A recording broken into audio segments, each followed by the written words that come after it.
It's a secret, but it's an open secret. It's plain to all, but only a few see and understand. Then don't you understand this parable? Then how will you understand any parable? It's a secret, but it's an open secret. It's plain to all, but only a few see and understand. Then Jesus said to them, don't you understand this parable? Then how will you understand any parable?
It's a secret, but it's an open secret. It's plain to all, but only a few see and understand. Then don't you understand this parable? Then how will you understand any parable? It's a secret, but it's an open secret. It's plain to all, but only a few see and understand. Then Jesus said to them, don't you understand this parable? Then how will you understand any parables?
What's up, everybody? I do not have my bubble up. Oh, that feels better. Now we're virtually not alone. Welcome to the chill stream. I'm feeling very chill today. Um, it's been a long week of work, boy. What can I tell you? What can I tell you? We've got Seeking Genuine in the hive mind, talking about hockey. Sports. Sports are coming to the TLC, whether it would have it or not.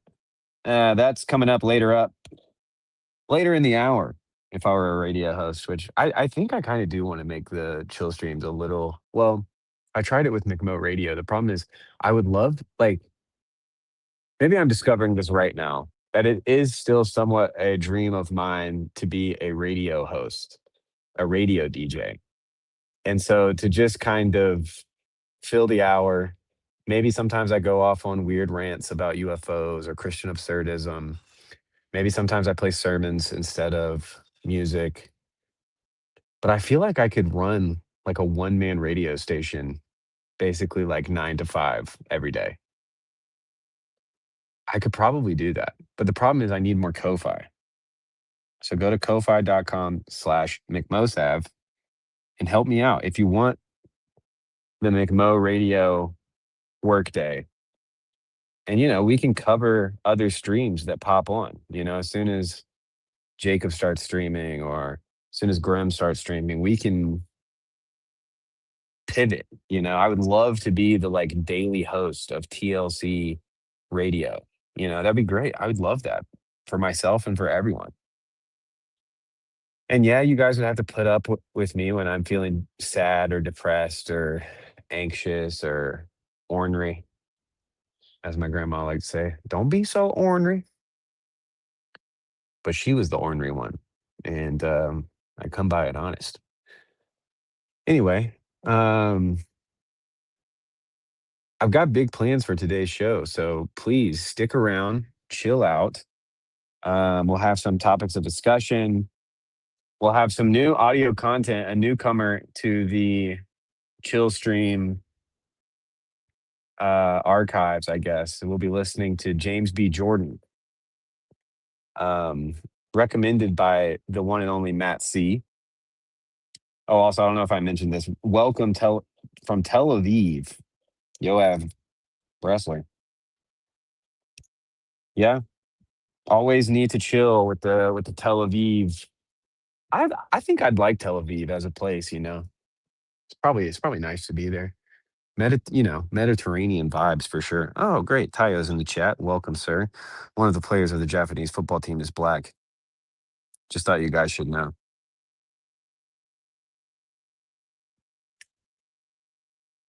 Tayo with the sports reference. Also playing the race card. Maybe we'll get to the race card, only if you guys can behave.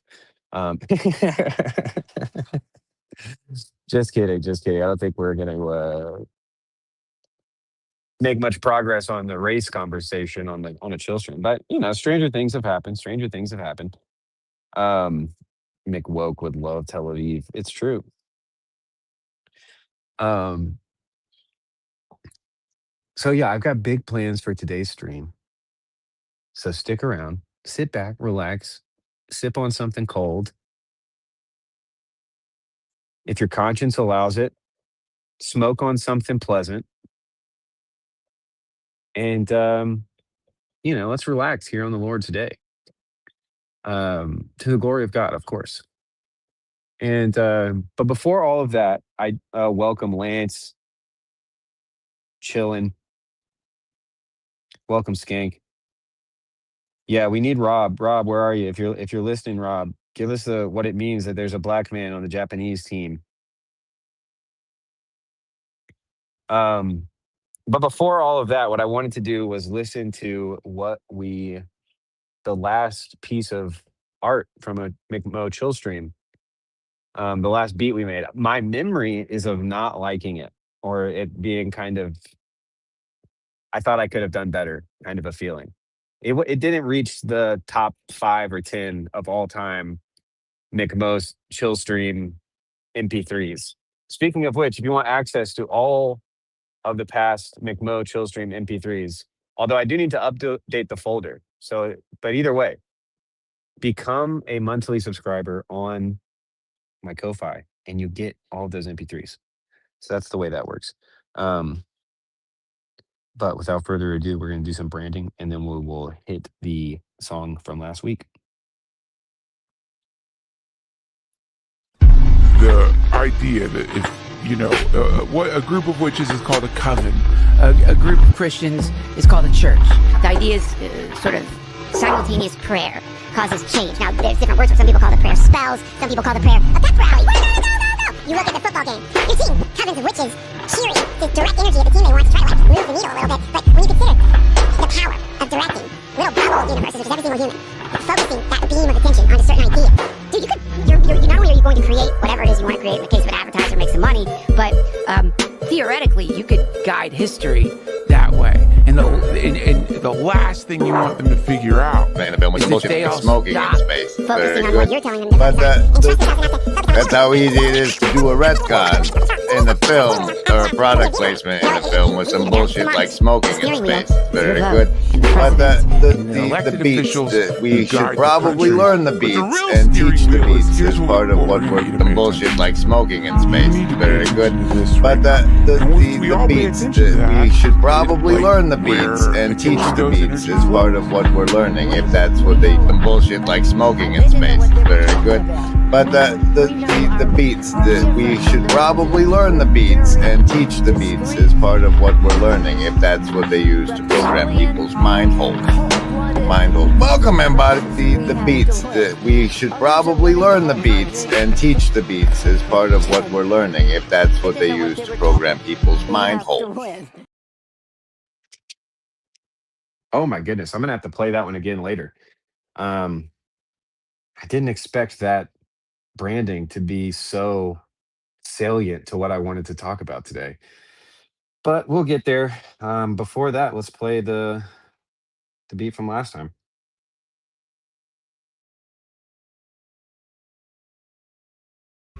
The facility fulfills their definition of isolate. This is the Isotope Mass Separator Online Facility. E is a unique source of low energy beams of radioactive nuclides. Those with too many or too few neutrons to be stable. I sometimes think I have too few neutrons to be stable. The facility fulfills, in fact, the old alchemical dream of changing one element into another when Saturn turns from gold to iron. It permits the study of the vast territory of the atomic nuclei, as above so below, including the most exotic species. You know, and all this is just coincidence, happenstance, some guy falling down a rabbit hole. That's really up for you guys to decide. Me,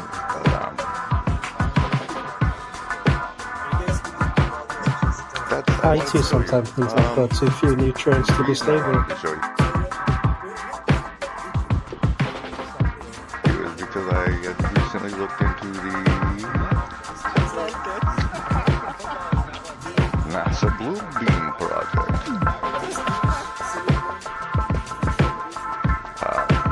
by Serge Van Ost, another journalist, both of whom were researching Project Blue Beam, who died of heart attacks within weeks of each other. And step one is basically artificially created earthquakes at precise locations to destroy old stuff. I think they may have given up on that and used ISIS to do it in the Middle East. The second step involves a gigantic space show with three-dimensional optical holograms and sound, a laser projection of multiple holographic images to different parts of the world. Each received in China. Around the October 2015 one, there was also in Hastings, England, or it's in there, you can find it. And if you watch further in the Chillstream media piece, they go over how they were doing it over Africa in little villages. So it wigged out a little bit, and they had no phones to record it with. So these things is to terrify the public and make them fear for their safety. And if they cut out our power while they do it, like has been suggested in certain circles, we can't call it out as BS to each other through the internet because we'll be freaking out. It promotes the decay of the democratic political systems and leads societies to search for alternative methods of political ideology. Yeah. And fear is a powerful control mechanism. Part 3. If it is possible to feed artificial thought into the multigenic field via satellite, the mind control of the entire planet is now possible. An individual's only resistance would be to constantly question the motivation behind their thoughts and not act upon thoughts which they consider to be outside their own ideological, religious, and moral boundaries. That's putting voices in your head, which you can look up as V2K, something targeted individuals could be the beta test for. Voice to skull is how most people refer to that. Step 4 is to make mankind believe an alien invasion is about to occur with the holograms. And then you make them use their nukes to wipe out a bunch of the population. The second is to make Christians believe that the rapture is going to occur, so the holograms over the Temple Mount lead that way. And the third is the B2K and making life suck for everybody. So, if you start seeing stuff floating in the sky, I wanted you to know about all of this so that at least you could tell everybody else it was a bunch of BS. Good to know. That's the presentation I had for you today. I hope you guys enjoyed it. But The general. so I'm gonna have the rest of Mank's song play us out, and I hope you have a lovely evening.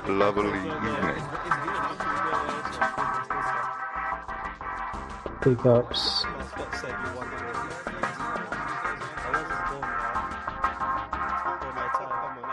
Now you're pushing it too far. You can't talk smack to Nico about football. You're an American. Wait, Nico.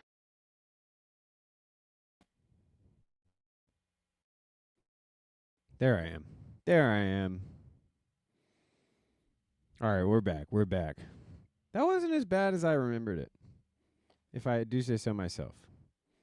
Was not as bad as I remembered it. All right, let me catch up on comments here. As you can see, my this guy's still falling over every time. I'm just going to leave him crooked. Whatever. This is a Christian Absurdist YouTube channel. Relax. What did Olson say?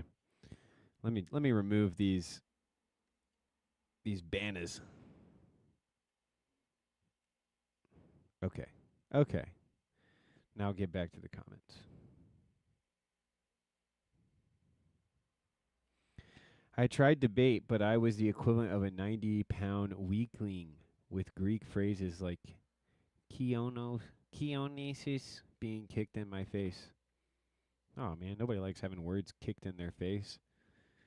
They didn't let me back in the ring, but I'm still standing. Yeah. All right, guys. Are you ready for my surprise? Oh, also, I'm not using this mic because this mic is good for streams that aren't chill streams. Because it sounds like a Xbox gamer mic, and that's why I like it, because it makes me sound a little crazier when I get worked up, which is funny. But it goes against the ethos of the chill stream. I'm sure this is much better.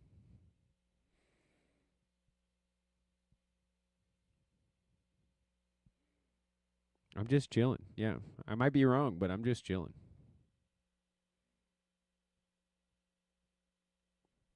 Is that your slurs, Mike? I might slur on this mic, but I'm not going to say slurs on this mic. I'll say that. All right. I've got a surprise for you guys. I think you're going to like it.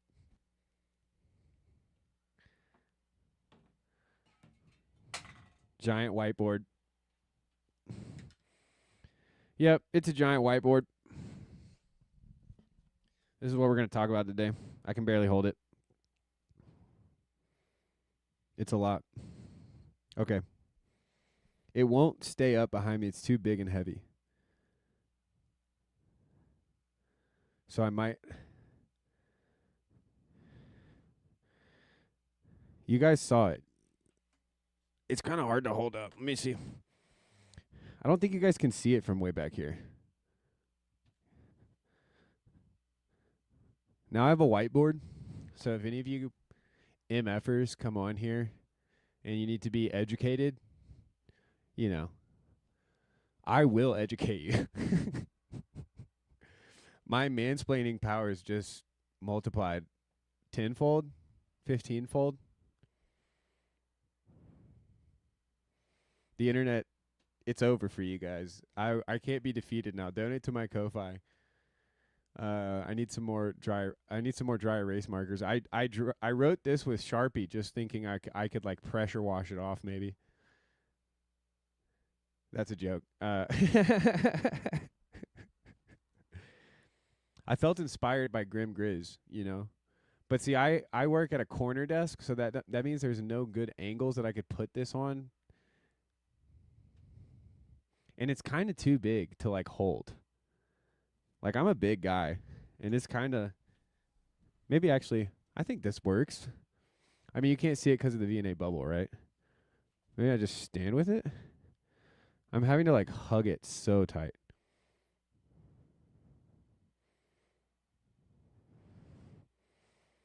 Okay.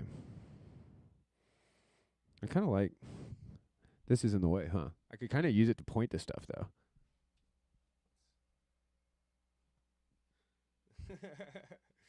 Number one. No. This is so stupid. Oh my gosh. I'm an idiot, I think. You can't see, y'all probably can't see this at all. Anyway, maybe it's just for me. But now it's way up high. Like, I have to.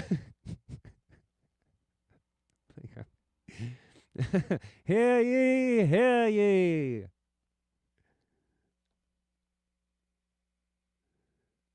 Yeah, I need I need a second room just for the whiteboard. This thing is massive. Okay. So I have this. It's kind of like a outline. So number one, these are in the spirit of that branding I played earlier. You know what? I'm just gonna play that branding again, and just put this down, and we could talk about it. We could talk about it. This thing is heavy.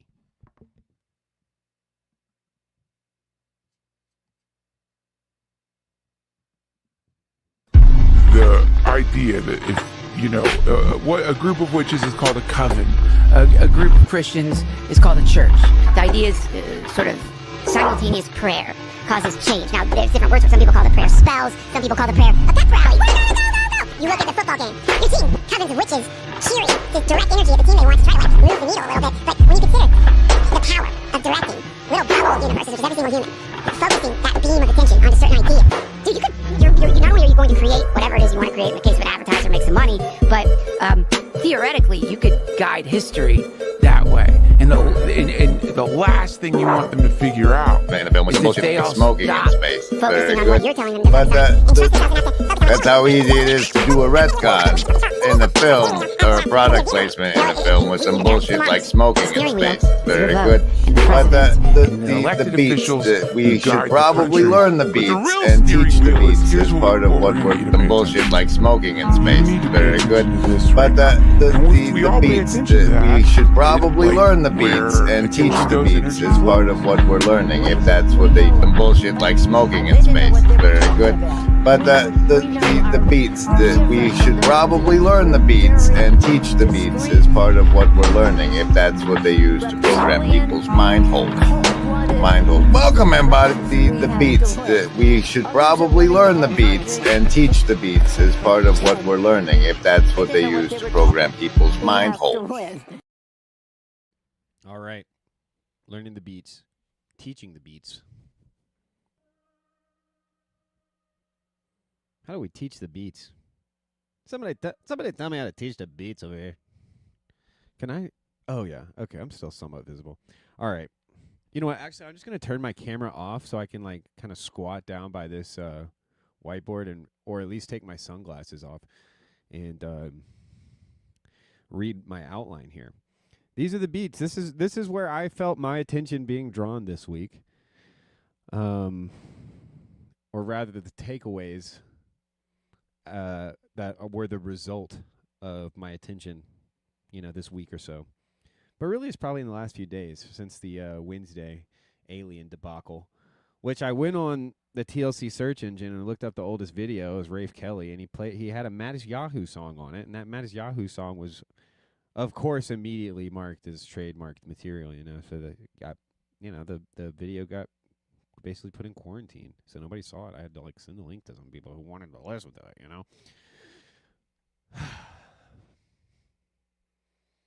So these are the beats, and these are the themes that after I drop the link, we could talk about maybe.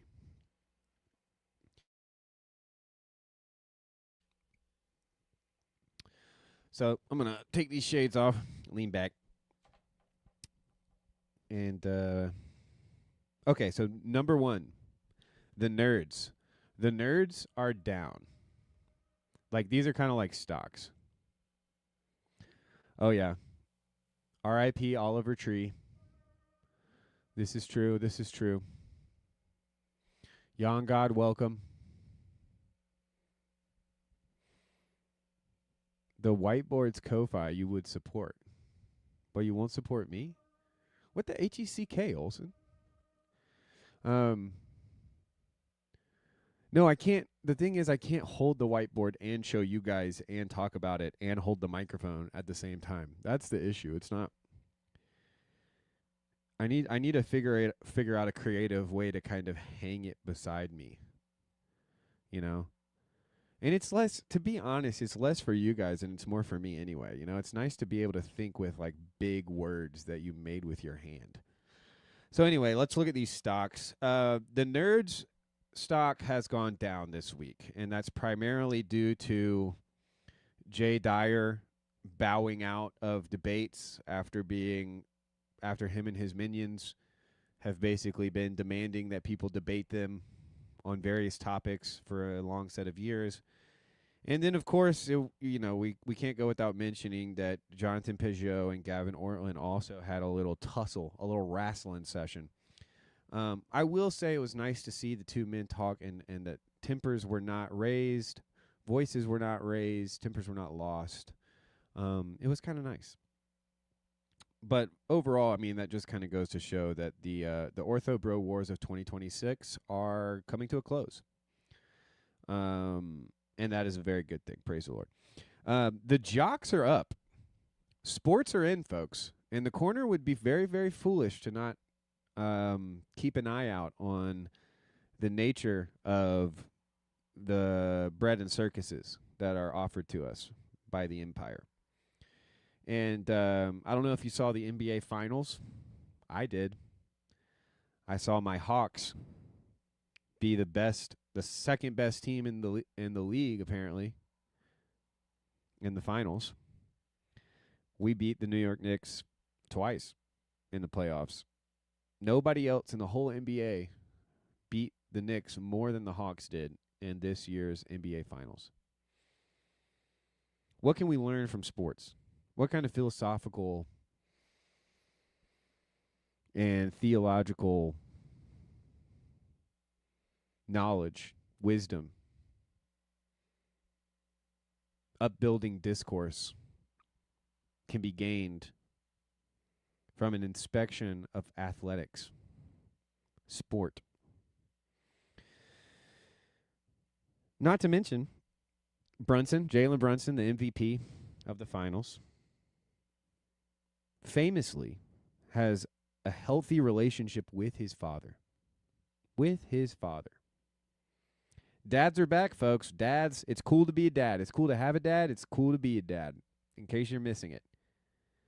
Cool to be a dad. Cool to have a dad. Honoring your father, back in, up. High to the moon, up, up, up, up, up.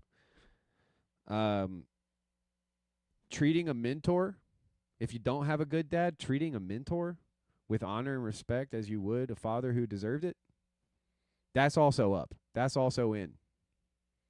For all you daddy issue folks out there.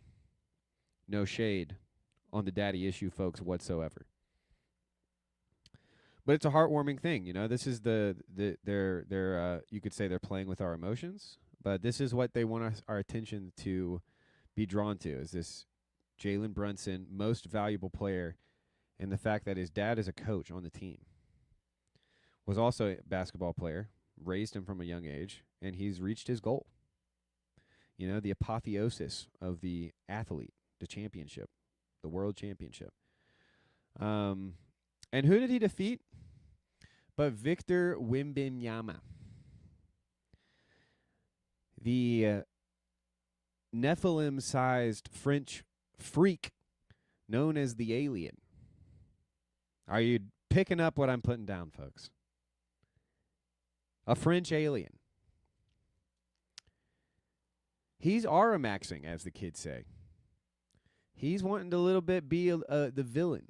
You know, he's playing the heel. Disrespectful. Physical reactions to seemingly small provocations on the part of the other team. These are very interesting dynamics. Whether or not the NBA is rigged, I have my opinions. It's still okay to dissect the soap opera. So that's something I've been thinking about. And then finally, if you weren't certain that sports are in and sports are up, that jocks are having their day in the sun, it is the World Cup. And tons of European folks and folks from all over the world are coming to America for the first time. Folks, America is up. USA, USA, USA.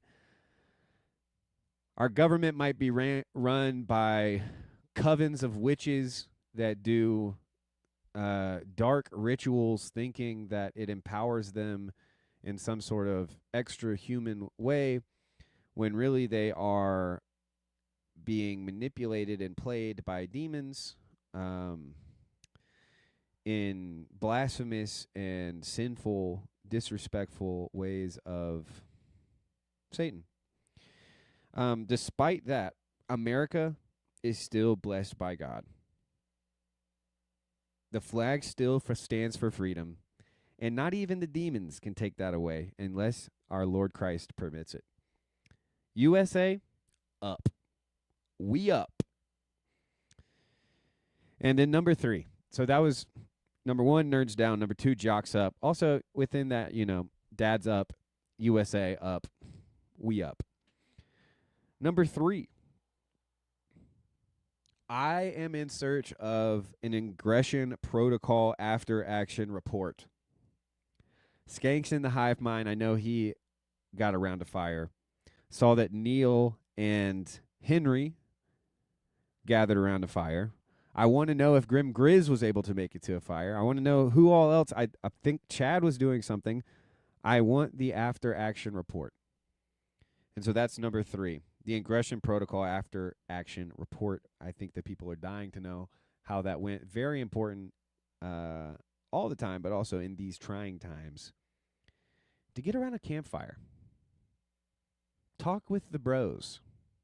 Hash things out. Say something you wouldn't normally say. Maybe open up your heart a little bit. I turned into like a New York comic or something. Why don't you open up your heart a little bit? Talk to your brothers about how you feel. I don't know what that voice is. And then 4, I've got a secret video I would like to react to. But it's a bonus, and it's a little bit navel-gazy, and I might allow it if everything goes well and everybody plays by the rules. The primary rules being, of course, don't give me compliments and don't navel-gaze for too long. You know, don't talk about how awesome and great the TLC is. If you can manage those 2 things, you'll be welcome. So that was the outline. That's what's on the whiteboard. Love to hear you guys' thoughts on any of those topics. But I will say that the conversation will open in about an hour, because I'm going to give myself about an hour to work on this beat. and I'm going to give myself us all about an hour to get used to this new voice brought to us by Matt, Matt C. Matt C. himself, the Honorable Matt C. And and it's a Bible teacher by the name of James B. Jordan. He's, and I don't expect everybody to agree with him, okay? But this is a chill stream. He's going to be saying some pretty on the face, crazy, absurd ideas. Maybe we agree, maybe we disagree. We'll listen to it together. I want to hear everybody's opinions. I want to hear everybody's thoughts, their processing. We'll see if maybe we can have a good-natured disagreement. Maybe something like that would be fun. So we'll see.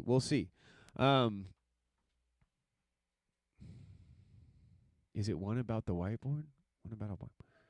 Olson, you're obsessed with this whiteboard, man. This is why I was even, I hesitated to even show you guys. I thought maybe I'll just keep the whiteboard for me. Something I look at.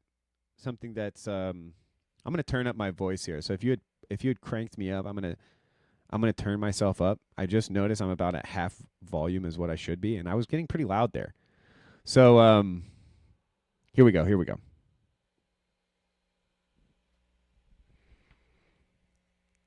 I mean, donate to my Ko-Fi so I can afford an easel.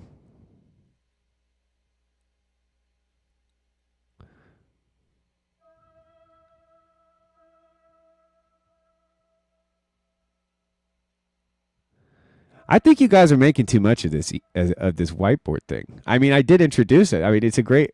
Do you want to see it again? Is that what this is all about? You guys just want to see the. I mean, you guys are really missing this thing. Okay.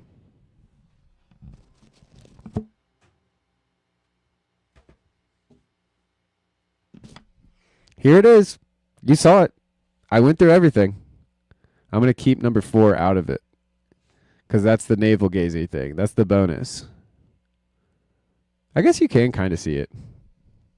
You got nerds down. Nerds down. Jocks up.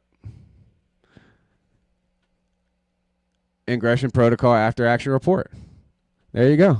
That's what we covered what was on the whiteboard, so we don't need the whiteboard anymore.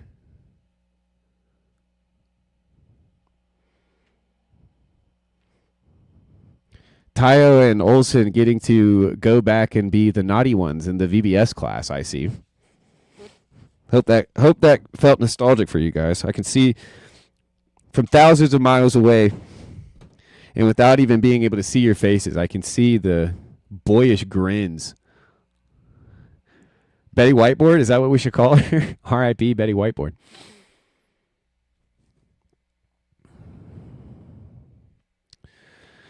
That's good. That's good. Boy, we're having fun, aren't we? We're having fun, aren't we? Good grief. Who has more fun than us on a live stream? Come on. All right, I got to find this. I wanted to find this James B. Jordan. He's an interesting guy, and it took me a couple of hours of listening to him to really understand him, which that's not, I mean, that might sound like a lot, but it's just like a couple of his lessons or a couple of his lectures. He talks about symbolism. He's very like Protestant. I think he's like very Presbyterian. So don't let that kind of bias you too much against him or for him, I'd say, because I would be shocked if he didn't say something that you hadn't ever heard before. Which, there's good parts of that and bad parts of that, right? Like, just shouldn't just be interesting for the sake of being interesting, but it's okay that he is interesting. Anyway. Oh, yeah, that's right.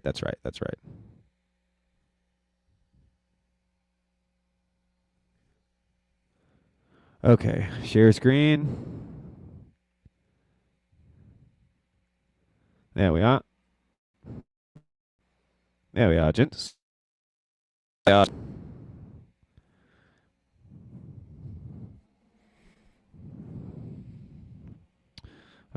I'm going to remove myself. Actually, I'll just, so you guys don't get worried, I'll just turn my camera off and probably my microphone off too. But don't worry, my little babies. I'm still here. I'm still here. Let's listen to this together. I'm going to do it on regular speed. I'm not going to speed it up today, even though I usually do, because I want to, I want it to last the whole 40 minutes so I have time to actually work on the beat, basically. But anyway, here it is. 45-minute to an hour. Let me know if you can hear it. I can't say all the stuff that's in this book.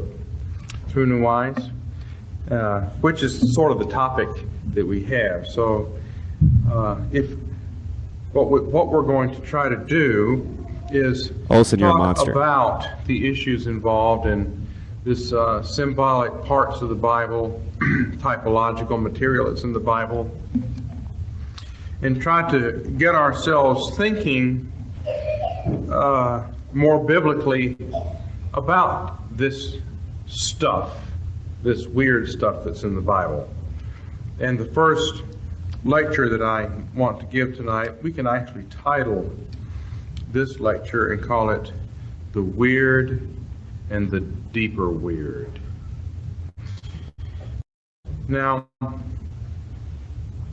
I am sometimes thought of as somebody that does pretty weird stuff in this area. And so I'd like to explain a little bit about how I got into studying these parts of the Bible, and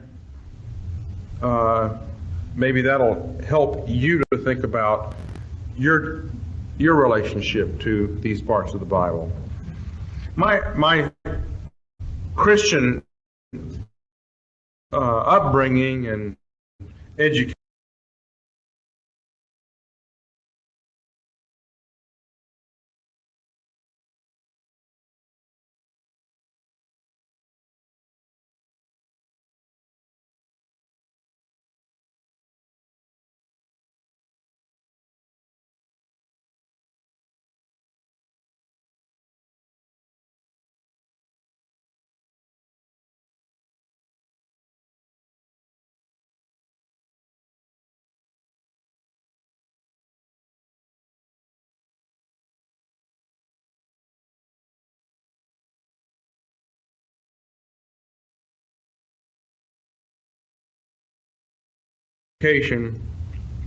was largely in what we would call systematic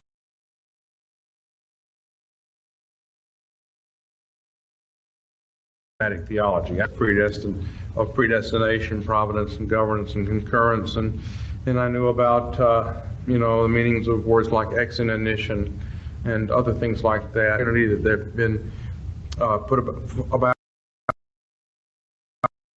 and the like, but knowing systematic theology after reading the Bible, because the Bible isn't written in that vocabulary, it's not written in that style, it's not written with those issues in mind directly.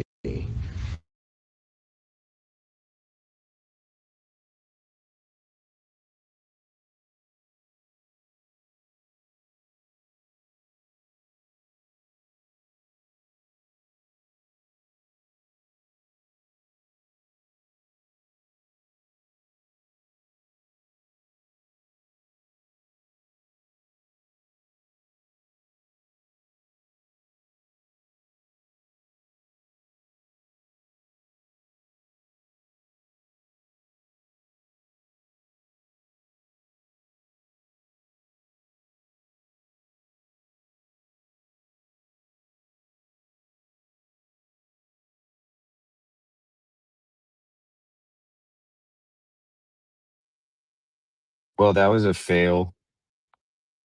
My computer basically was like, no, we don't think we will do all of these things at once for you. So I need an easel and I need a new laptop.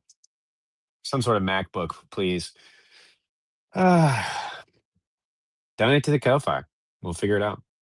In the meantime, just sit back, relax. We'll chill. I will bring it back up I will bring it back up.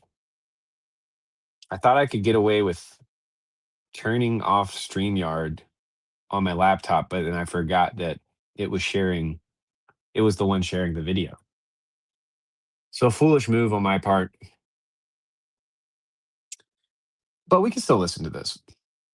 And I will do my best in the background.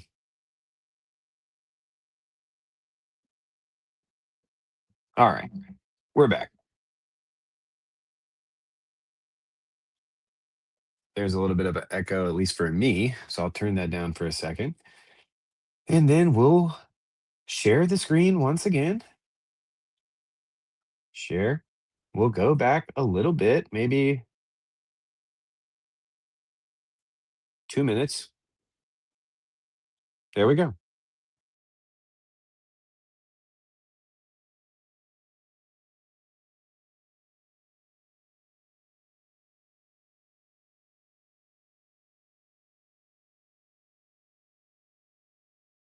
The Bible isn't written in that vocabulary. It's not written in that style. It's not written with those issues in mind directly. We construct our systematic and doctrinal theology by mining the Bible to answer questions that have arisen in the history of the church, like how many persons are there in God, and are they persons, and how do they relate, and all that. But there's no passage in the Bible that's written that way. No passage in the Bible says whosoever would be saved, it first of all is necessary for him to believe the Catholic faith. And the Catholic faith is this, that we worship one God in Trinity, and Trinity in unity. The Father Almighty, the Son Almighty, and the Holy Spirit Almighty. And yet they are not three Almighties, but one Almighty. The Father incomprehensible, the Son incomprehensible, and the Holy Spirit incomprehensible. And yet they are not three incomprehensibles, but one incomprehensible. The Athanasian Creed is not found in the Bible. But the stuff that we use to build the Athanasian Creed is found in the Bible. Okay? So I knew that fairly well, and I think most Christians who begin to become educated in their deeper understanding of the Christian religion in the last couple of centuries have learned that kind of thing mainly. But as I say, it didn't help me much in reading the Bible. I'm more likely to read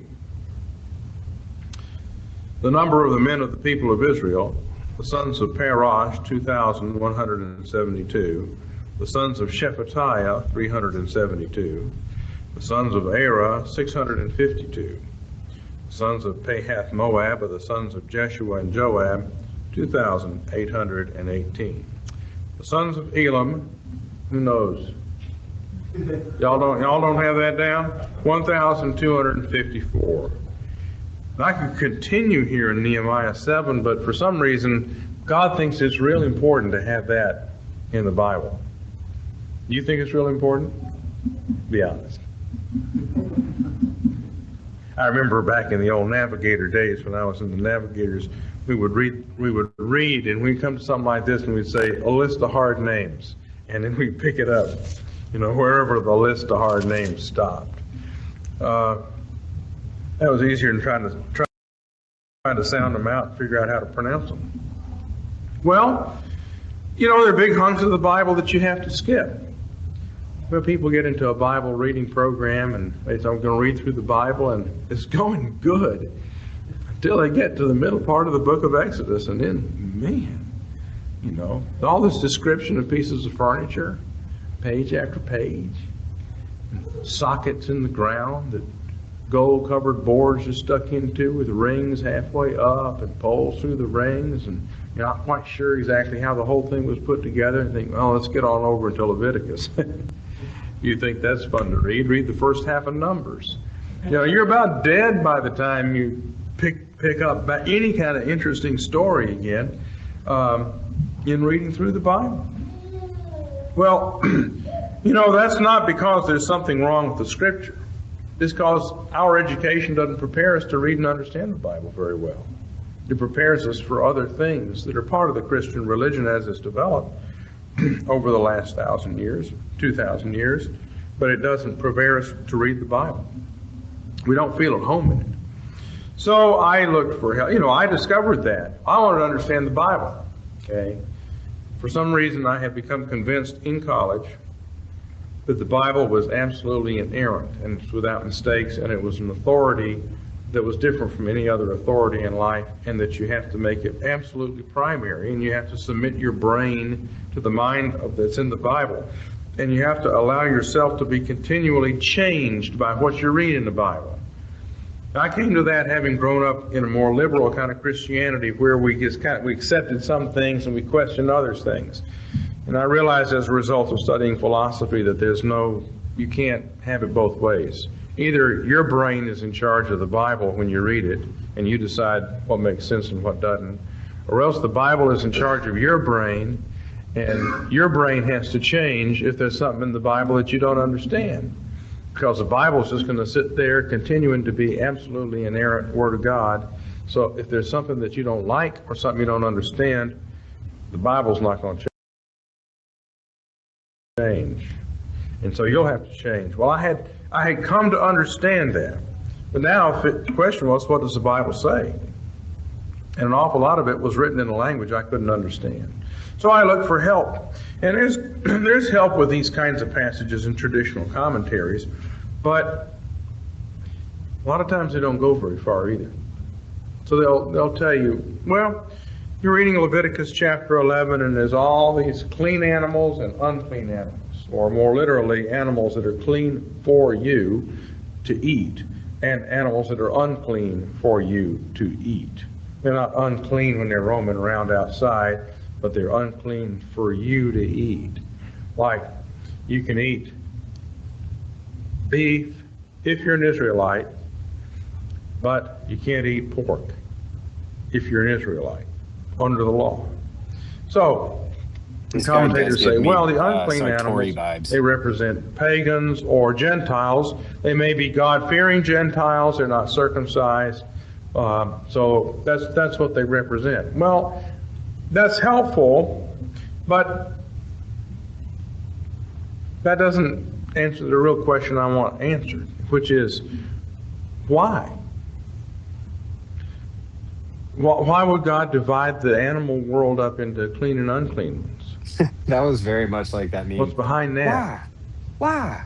Why are things that move around in the water and have fins and scales clean and you can eat them, but if they're shrimpish, you can't? They have to have fins and scales. I mean, you can tell me that the finny, scaly ones are like Israelites, and the weird, grotesque-looking lobster-like things are like Gentiles, but you haven't really told me much when you say that. Lobster monkeys, anyone? Why Lobster is it this monkeys? way? Okay? And they don't, traditional ones don't give you very much there. What is the system of thought? What is the worldview that lies behind this? What is it that makes sense out of this system?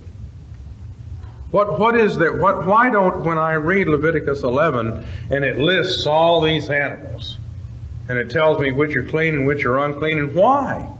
You know, the horse, although it chews the cud, it doesn't divide the hoof, so it's unclean. And it gives me all these specifics. And then it gets into the fish, and it doesn't say they're unclean, it says they're detestable. They're edible or detestable. So that shrimp aren't unclean, they're just detestable. Then when we get into birds, there's just a list of 20 unclean birds. And when we get to bugs, the bugs that hop around are clean and you can eat them, like locusts. Makes me hungry to think about it. But roaches, you're not supposed to eat, because they don't hop from place to place. Well, when I read that, I should think, oh yeah, of course. Yeah, that makes sense. I mean, if I was thinking, if I really had the mind of Christ, if I was really in tune with the Bible, I'd say, oh, of course, yeah, sure, no problem. Instead, I'm looking at it going, huh? You know, these represent Gentiles and these represent Israelites. Well, fine, but I'm still saying, huh? Why, 50 verses in this chapter going through all this? Maybe you don't care, but I cared. I wanted to know. Okay? And I wanted to understand also why you have typology in the Bible, where somebody does something in the Old Testament that's just like something that Jesus does. Okay? David is driven out of the city of Jerusalem. He slowly walks across the brook Kidron, and people are yelling at him and throwing stones at him, and he goes up the Mount of Olives and is into exile. And there's all kinds of things there that look like Jesus' journey on Good Friday. Well, that's, everybody admits that there's typology in the Bible, but why does it exist? And it seemed to me as I was reading the Bible that there were a lot of patterns that were repeating in the Bible, and not much attention paid to that either. They just, this is a type of Jesus. This is a type of Jesus. This olive tree over here is like Jesus. This, Isaac being offered as a sacrifice, he's like Jesus. Just little points of things instead of patterns. And I studied literature in college, and I was aware of these things. I studied both music and literature, and I'll come to that in a minute. But I was already set up in my brain to notice certain things in the Bible and to ask, what does it mean? So it's really my own existential, nice big fat word there, my own personal struggle to understand the Bible that's led me into writing stuff like this. And I'm sure I don't have it all right, all correct. But now, before we go any further, let's take a passage and let's find some weird and some deep weird in it. That's Genesis chapter 32, and it's a common passage. And it's one that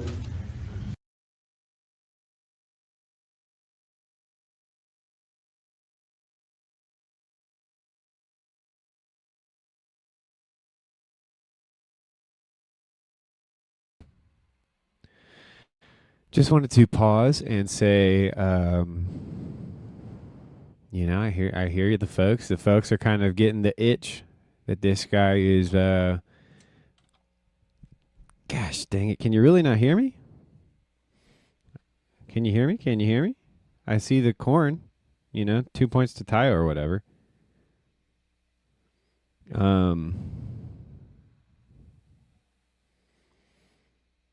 Again, I think that this guy, he frames it well. Like, this is his, this stuff is interesting to him, right? Like, the details matter to him. So it's, I don't think you have to go on his whole journey to get something out of him. So let's just keep listening and keep that in mind that, like, hey, this, you don't have to agree with everything this guy's saying, but I think he's doing a good job of kind of setting it up in a personalist way of like, this is important to me. And, even the autists can seek and find. This isn't necessarily something that you're going to hear everywhere, but like, if you have the type of mind that's obsessed with details, look into the details. It's not like you're going to look into the details and then like miss God. God's in the details too. So, yeah, I'm digging this. And we're 12 minutes in. Hopefully I can get my computer to kind of work for me and actually like make some music. I had to like clean out my trash. I like put all of my downloads on a hard drive. I'm like, oh, am I going to have to put like much more stuff on a hard drive and clear up space during this chill stream rather than make a beat? But we'll see. We'll keep persevering. a lot of times we think we understand. That was him coughing, not me. In your preaching, have you gotten to this yet? Okay. Then I won't be contradicting you.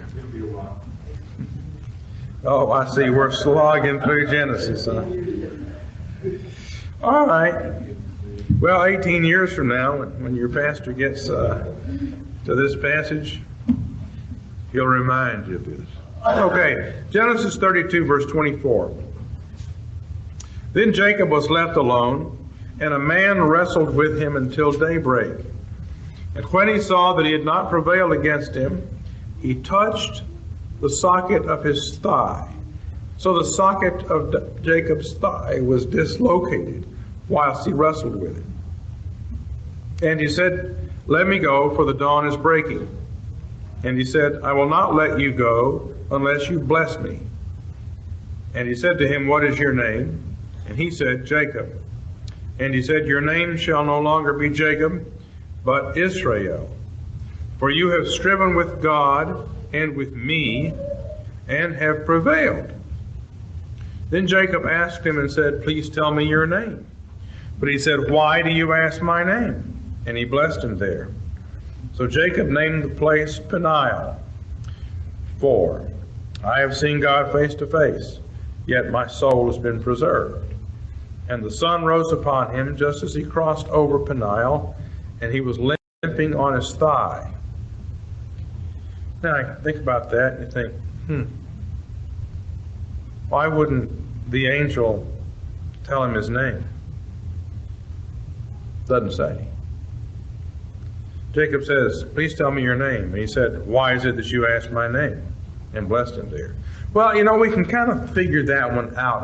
That's systematic theology will help you here. Well, God is the namer. We don't name him, he names us. Moses has the same kind of a thing. Moses goes to God and says, "I can't speak well." And God says, "I'm telling you, you can speak well, Moses." No, Lord, I'm not a good speaker, Moses. I made you. I know what you can do and what you can't do. I'm telling you, you can speak well. And Moses says, "Tell me the name." And he says, "I'm just going to give you this name, I am that I am." But I'm naming you, Moses. See, God's the one who names us. We don't name him. He's beyond naming in a way, or if he does, he gives himself a name. He's not ready to say anything to Jacob. So we could reflect on that. That's okay. More important question that seems a bit weird is, why does God bless him for winning the match? You have striven with God and with men and have prevailed. So he's fought with God and he's won. Now you would think, well, you fight with God and you win, you're going to go to hell. God says, I've had enough of you. You fought me your whole life. So I'm tired of it. And so I'll let you go, Jacob. I give up. You're 99 years old, no, 97 years old. Been fighting me your whole life. You win. I'll see you when you die for a minute or two, and then off you'll go. Well, no, that's not what it means. God says, you've won the match. You have fought with me, with God, and you've won. So we'll bless you. That seems kind of weird, doesn't it? Because we naturally think that this wrestling is about sin. God is wrestling with Jacob because Jacob is a sinner. And so God needs to win the match, right? That's what we believe in. That's certainly true. If God is wrestling with me over my sin, God needs to win, and I need to be broken. But that's not what's happening here at all. So we have to stop and look at it again and say, well, that must not be what it's about. What it's about is God is wrestling with Jacob to make him mature. The same way you get down on the floor and wrestle with your kids, make them strong, make them agile, put them through tough times, put them in karate class, make them go through the agony and torture of learning to play the piano, and all the other brutal, mean things that you make them do to make them grow up and become mature. Force them to mow that grass, dry those dishes, all those other things. And God says, we've been wrestling for 97 years. And I sent your daddy to wrestle with you, and I sent Esau to wrestle with you, and I sent Laban to wrestle with you. And now, I've built you up, and your faith has been built up. You've learned to trust me and stop scheming all the time. And now you're ready to move on into the land. So that's what this wrestling is about. This is a wrestling for maturity. But we have to kind of figure that out. It's not immediately obvious, because when we read the text, we think it's wrestling about sin, and it's not. It's wrestling to make him mature. Has to be, because he's one. God says, you have grown up to the point where I've made myself this small, Jacob, and you've grown up to the point where we can fight and fight to a draw, and you're about to win. Of course, I could just pull out the old omnipotence card and blow you away, but I'm not doing it. So you're ready now, and I'll bless you, and you can go on into the land. Great. But now we move into the weird, because God touched the socket of his thigh, and the socket of Jacob's thigh was dislocated. And so God has blessed him, and the sun rose upon him as he crossed over Peniel, and he was limping on his thigh. There's something about this being struck in the socket of the thigh thing, and what is that about? Why didn't it say God smote him down? What's the socket of the thigh? Well, we can answer that. The socket of the thigh is this, okay? Inside your thigh. A little bit higher up than that, but we'll keep it PG rated here. All right? So that's where he's struck. But what's that about? Why there? Why didn't God hit him on the shoulder? Why didn't he Yeah, this slap guy's him got a across- good text.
Are we back?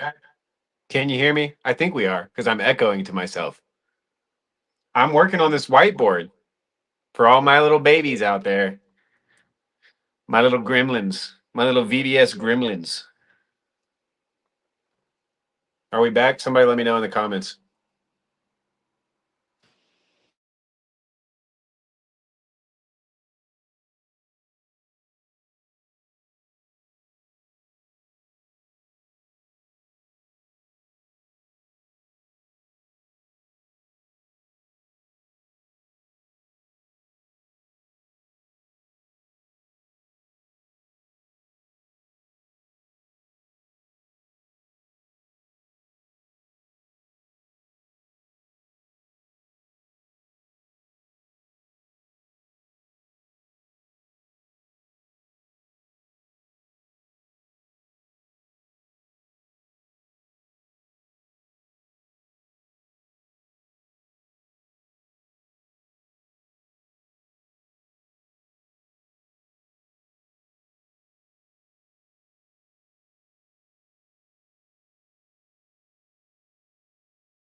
Oh, great. Are you guys hearing this? Or are you expecting, because my face is on the screen, that your comments need to be more... Have some theory of mind, folks. I'm also a human. Am I not a man? Ain't I a man? I am giving Betty my attention because I am trying to diagram this out for you goofballs. Can you really not hear me? I think you could hear me. Okay, I paused the video. All right, we're back. I will remove myself for a moment.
I think I'm going to just lose my mind, actually. I think instead of chilling today, I'm going to lose my mind because my computer is not playing the video.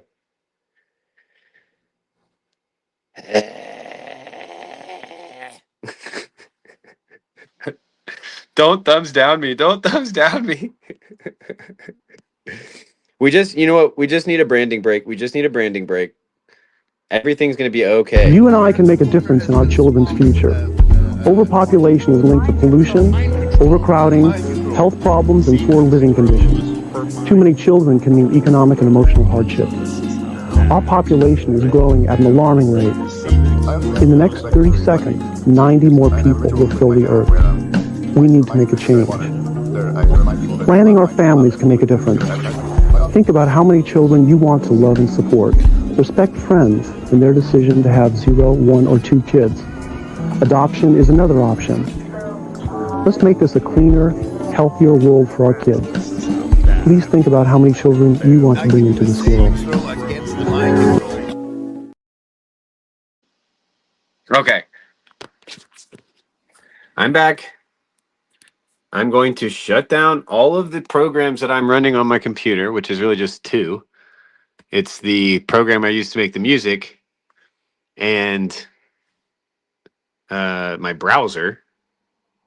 And so we're going to try this again. Ty was right. The McMac started acting up. Yes, but our Lord is the Lord of all, Skank. Our Lord is the Lord of all. Okay. Bye, Mark S. Thanks for being here, bud. Thanks for sticking through this chill stream. We'll keep going, folks. We'll be here. All right. I'm going to now play it again, and we will see if it works.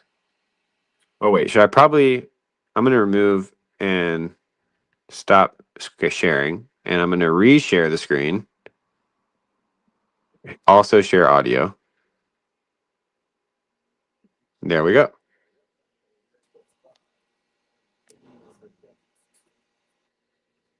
I know it's not there yet. Perfect sense.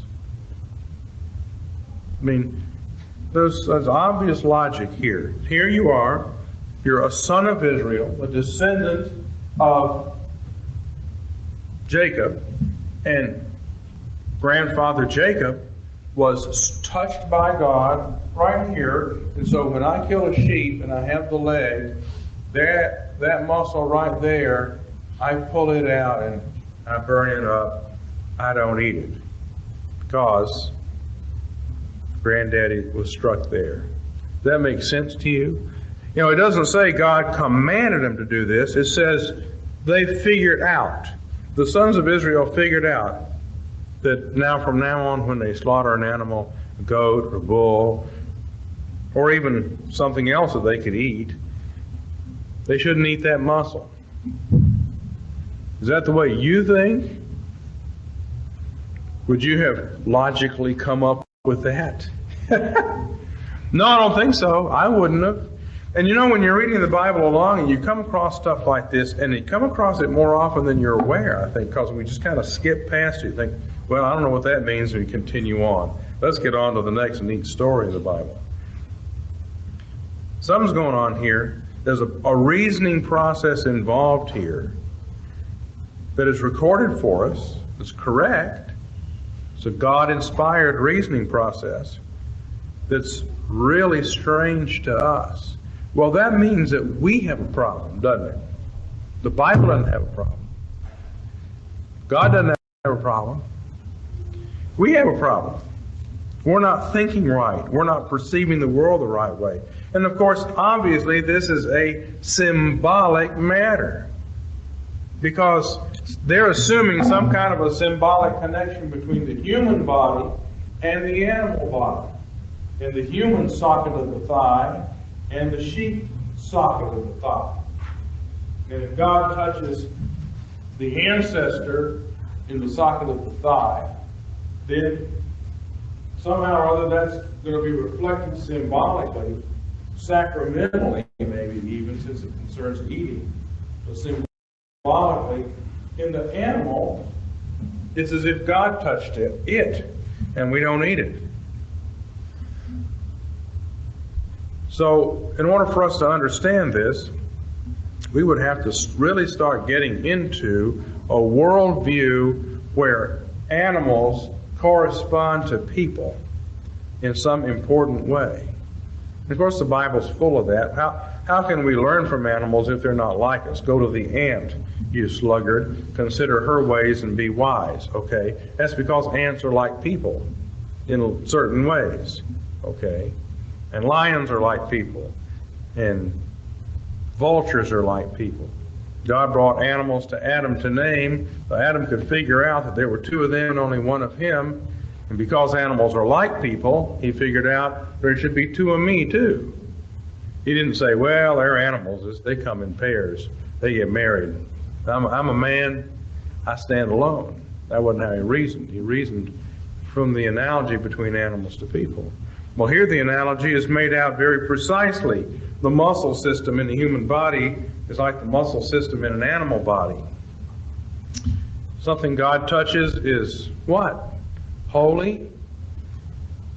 And so to respect that when we kill an animal, that part of it is considered holy and we set it aside. Is that important? Now, I'll be honest with you. I haven't got this one completely figured out yet. It certainly is the case for me that when I read this, I don't say, oh, of course, naturally. That makes sense.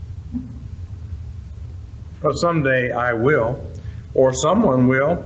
You know, we'll get to the point where people are so thoroughly at home in the biblical worldview that when they read that, they say, oh, yes, that makes sense. Naturally. I don't really need that verse to tell me that. I'd already know it. Because it would be so reasonable. Don't you think? If we really knew the Bible, this stuff would all make sense. So we don't. So this is the kind of thing that earlier on in my life, I noticed and I wanted to understand it. Now, I knew the only way to understand it was to think biblically instead of thinking like a 20th century American. So how do you do that? You just have to study it. Now, the problem that I encountered in a lot of the reading that was available to me at the time, which would have been 30 years ago, the reading that was available to me at the time, which would have been 30 years ago, is that I had studied literature and ancient literature in college. I'd also studied music. And reading the Bible, I was noticing things that an awful lot of commentators didn't notice. Commentaries. This is just an inside trade secret I'll let you in on. We professionals buy Bible commentaries. And most of what the good Bible commentaries do is give you good word studies and good particular grammatical information about the Hebrew or the Greek of a passage. They are written by men who have PhDs in Northwest Semitic languages and the ancient Near East. And they bring all that expertise to the text of the Bible. And that's great. But the kind of person who can spend 10 years studying Ugaritic and Akkadian and poring over these documents and really learning Northwest Semitic languages and dealing with all these kinds of details is not the kind of person who's likely to see bigger pictures. They tend to be what we call nuts and bolts guys instead of big picture guys. And they don't pick up the other kinds of things. So valuable as a lot of these commentaries were, they weren't answering the same question I was answering. Okay? But some scholars did, or at least were providing some help for it. One of the things that I knew from studying literature and ancient literature is that writing was very different before the last couple of hundred years. We are so used to books being everywhere that we don't understand that books were very rare until a couple of hundred years ago. Two things had to happen to make books common. The first was the invention of the printing press, to where you didn't have to copy things out by hand. Before that time, everything had to be copied out by hand. That made books rare and expensive. Sometimes Protestants complained, well, you know, in the Roman Catholic Church in the Middle Ages, they had the Bible chained up in the church. Wow, we've got Well, of course JBJ they himself donating to You my know how much Ko-Fi. a whole Good Bible was grief. worth on eBay in the Middle That Ages? is awesome. Thank you so much, James B. Man, Jordan. you just take that sucker out of the church one night and you're set up for life if you can sell it. Now, of course, they kept it chained in there. It was in there so people could see it, but it was chained up so they couldn't steal it.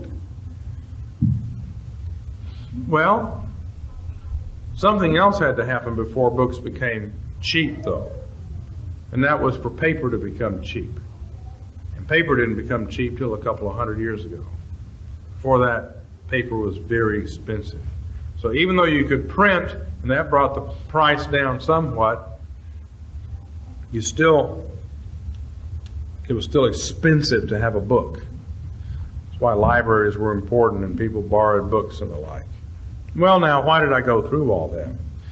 You know, nowadays when we write, we just write, knowing that we can fill it out and it'll be printed. And if we look at these, if we look at a book, if you look at your Bible, you'll see that there's margins around the edges. And there is space between words. And if you go back a couple of 300 years ago and look at something written in English, published in English, you'll find it's much more smushed together. Smaller margins. Sometimes letters are combined, okay, to save space, to save paper. Okay, you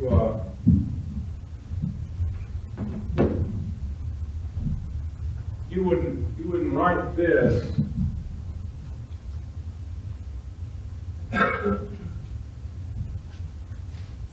You would write this.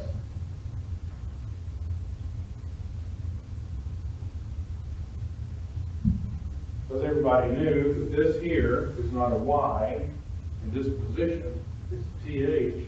You can save room by putting the E on top. Okay? You can do that with several words. Okay? You can write Give them the book. Give them the book. Oh, excuse me. Book. Sorry, that's messed up. C T H M T H E. Then give them the book. Go back and look at a book published in the year 1570. It's full of that stuff. Just go get one out of the library. So, but why? To save space.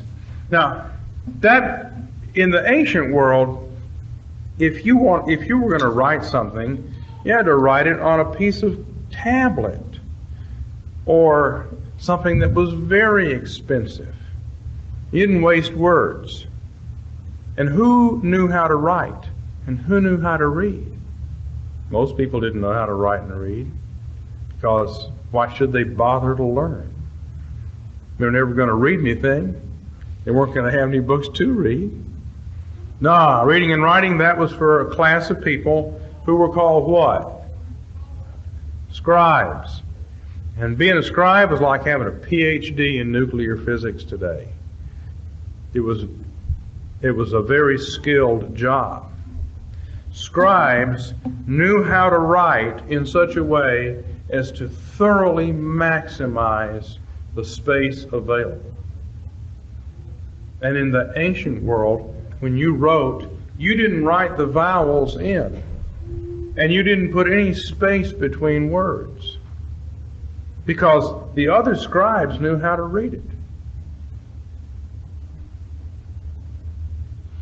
So you look at ancient Latin, ancient Greek, sometimes you'll see the vowels in there. Ancient Hebrew, no vowels. Ancient Semitic languages, no vowels, and everything written, one after another. No capital letters and small letters, just a string of letters, no spaces between them, all consonants.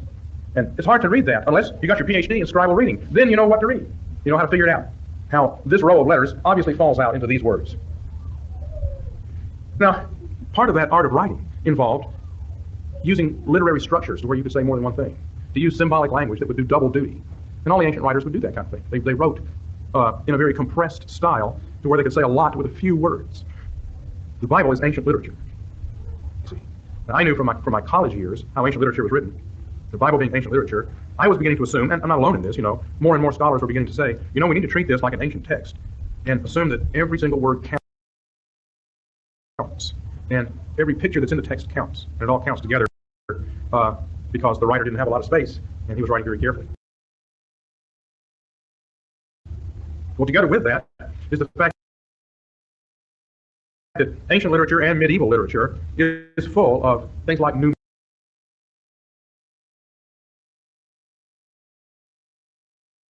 numerical symbolism.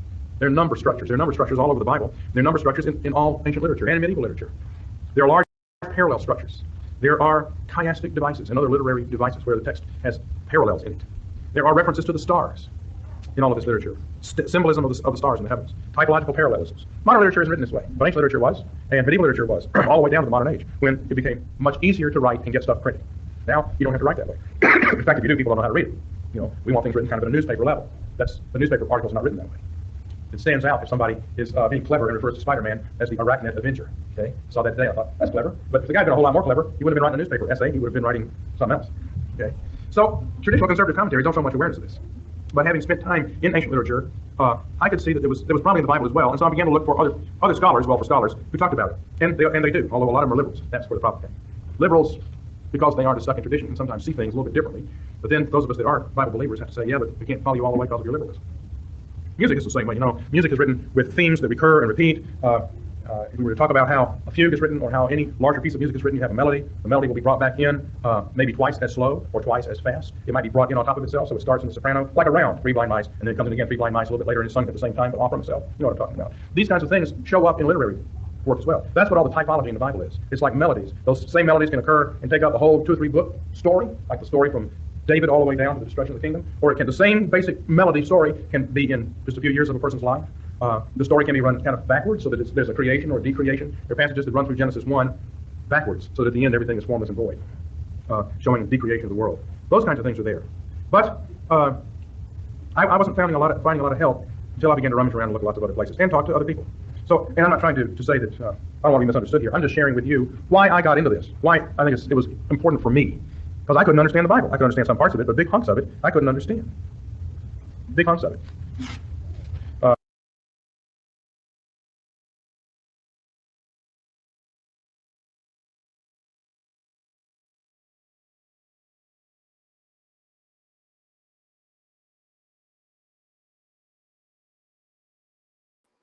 Okay. Okay, I'm back. I'm back. I'm back. I'm back. Woo, we pushed through, folks. We pushed through. What do we think about it? I am going to drop the link.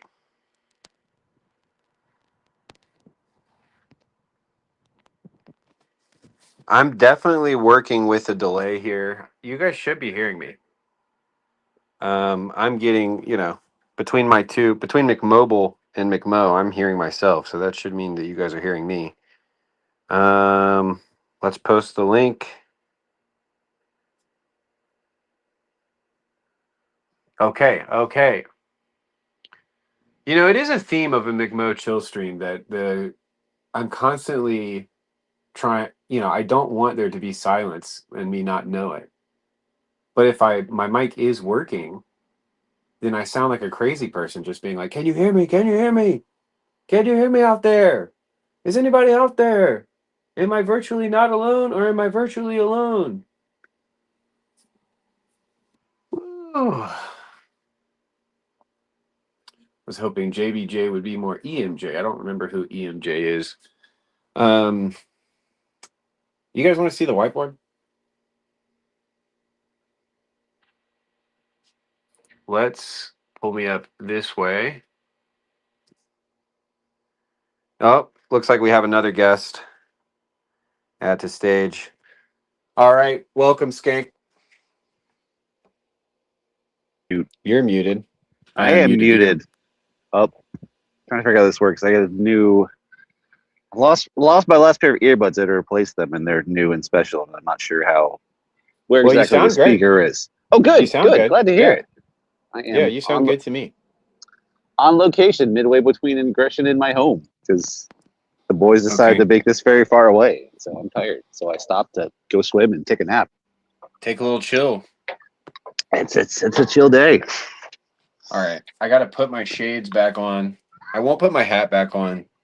This far in the chill stream, you guys should know. Although you may have, if you thought I had my Godzillius goose hat on, you may want to go back and check. You missed a little Easter egg from my hat. Nobody mentioned it. But all right, I'm going to turn the camera on here so that we can see the whiteboard, apparently known as Betty Whiteboard. Okay. That's with the mood lighting too. Gosh. Yeah. But it's hard for me to see. I can't think of another instance of somebody adding mood lighting to a whiteboard. I feel like just a missed opportunity. Too long have they been held in the hands of the uncool. I'm an innovator, bro. Oh wait, I can kind of like stare above it, but see, hold on. I think I need to make me full screen. Let's see. Oh, this way. Yep. Hey, that's nice that I'm kind of right in the middle of the bubble there, though. Ooh. Aha. Oh. Okay. Oh, I can even make out the words now. Look at that. My problem is I can't. Am I getting blind? Am I becoming blind? I can read it the regular way, though. And we can see everything. Okay. Yeah, We're good. All right. In quotes, the limp. Mm-hmm. Having listened to enough JBJ, once he started talking about circumcision in Israel, I was like, oh, well, that's obviously related to Paul. And then I was thinking, too, in another video I listened to him yesterday, he talked about how Christians basically have to acknowledge that we walk with a limp. Like, that there's something about the biblical worldview, quote unquote, where you understand that, like, just as Paul says that God's power is made perfect in weakness, even for the children of Israel, their wrestling with God involves them being glorified with the limp, right? And in a similar way, the way in which Christ's wounds are still visible after his resurrection. So the limp, was that a thorn in the flesh? Could the circumcision in Israel, is that kind of a thorn in the flesh type of thing? But, and again, this is all the weird stuff. And so he says the limp is intensified circumcision. Hot take. Yeah. I picked And like. Yeah, it's an intensifying of circumcision. Shift, and so, but he says that this line represents shift from action to wisdom. So that line goes circumcision to limp, limp to death. He says that it's pointing towards the death. But and then he says it gets weirder, but he never got to all this Paul stuff was me, right? Like, so he never really got to that. So that was my attempt at kind of saying like, maybe this is the one step weirder. But other than that, I felt like he was just trying to kind of explain why he takes the liberties to kind of provide these on the surface quite crazy takes on the Bible and such. Right. Well, I think it's important to note that, like, in a sense, because this is the story not too long after the introduction of the practice of circumcision, this is a narrative that tells you what the symbol means. So, like, you. Yeah. No, the symbol is not a kind of choose your own adventure in some ways. In because and that was one thing I noted. Like, I think that his big point, besides his kind of like explication of the weirdness, was that basically if the Bible is weird to me, it's because I don't understand as I ought to or as I should. And it's kind of this idea of like the biblical worldview, quote unquote, right? And so you probably have enough experience with the quote unquote biblical worldview to kind of speak on that. But I don't know, have you? Well, actually, we can talk about this for a little while. Go ahead. Okay. Well, I also want to get to the ingression. Sorry, I've got a delay. I want to get to your ingression protocol after action report, because that was one of my bullet points from earlier in the stream. But anyway, yeah. Okay. Go ahead. What are your thoughts? Yeah. Well, first off, like, this is part of the fun is just because like the text is so dense. There's things that are kind of staring in the face for a while that it just takes a long time of kind of like accruals of readings to really start to notice the patterns. So I had never connected the fact that, oh, this is an intensified circumcision. This is until JBJ pointed it out. I'm like, oh, of course, duh, obviously. And it's also interesting that this is,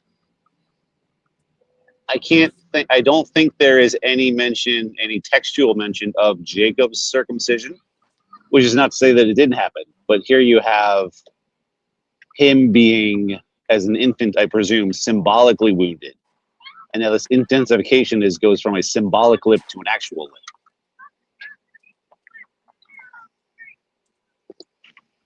And there is something to Israel having this symbolic wound that is also hidden.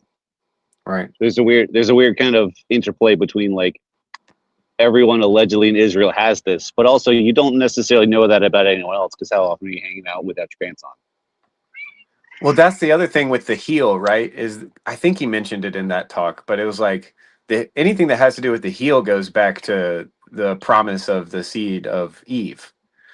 Yes. And so with Jacob, you've got the holding on of the heel by Esau, basically.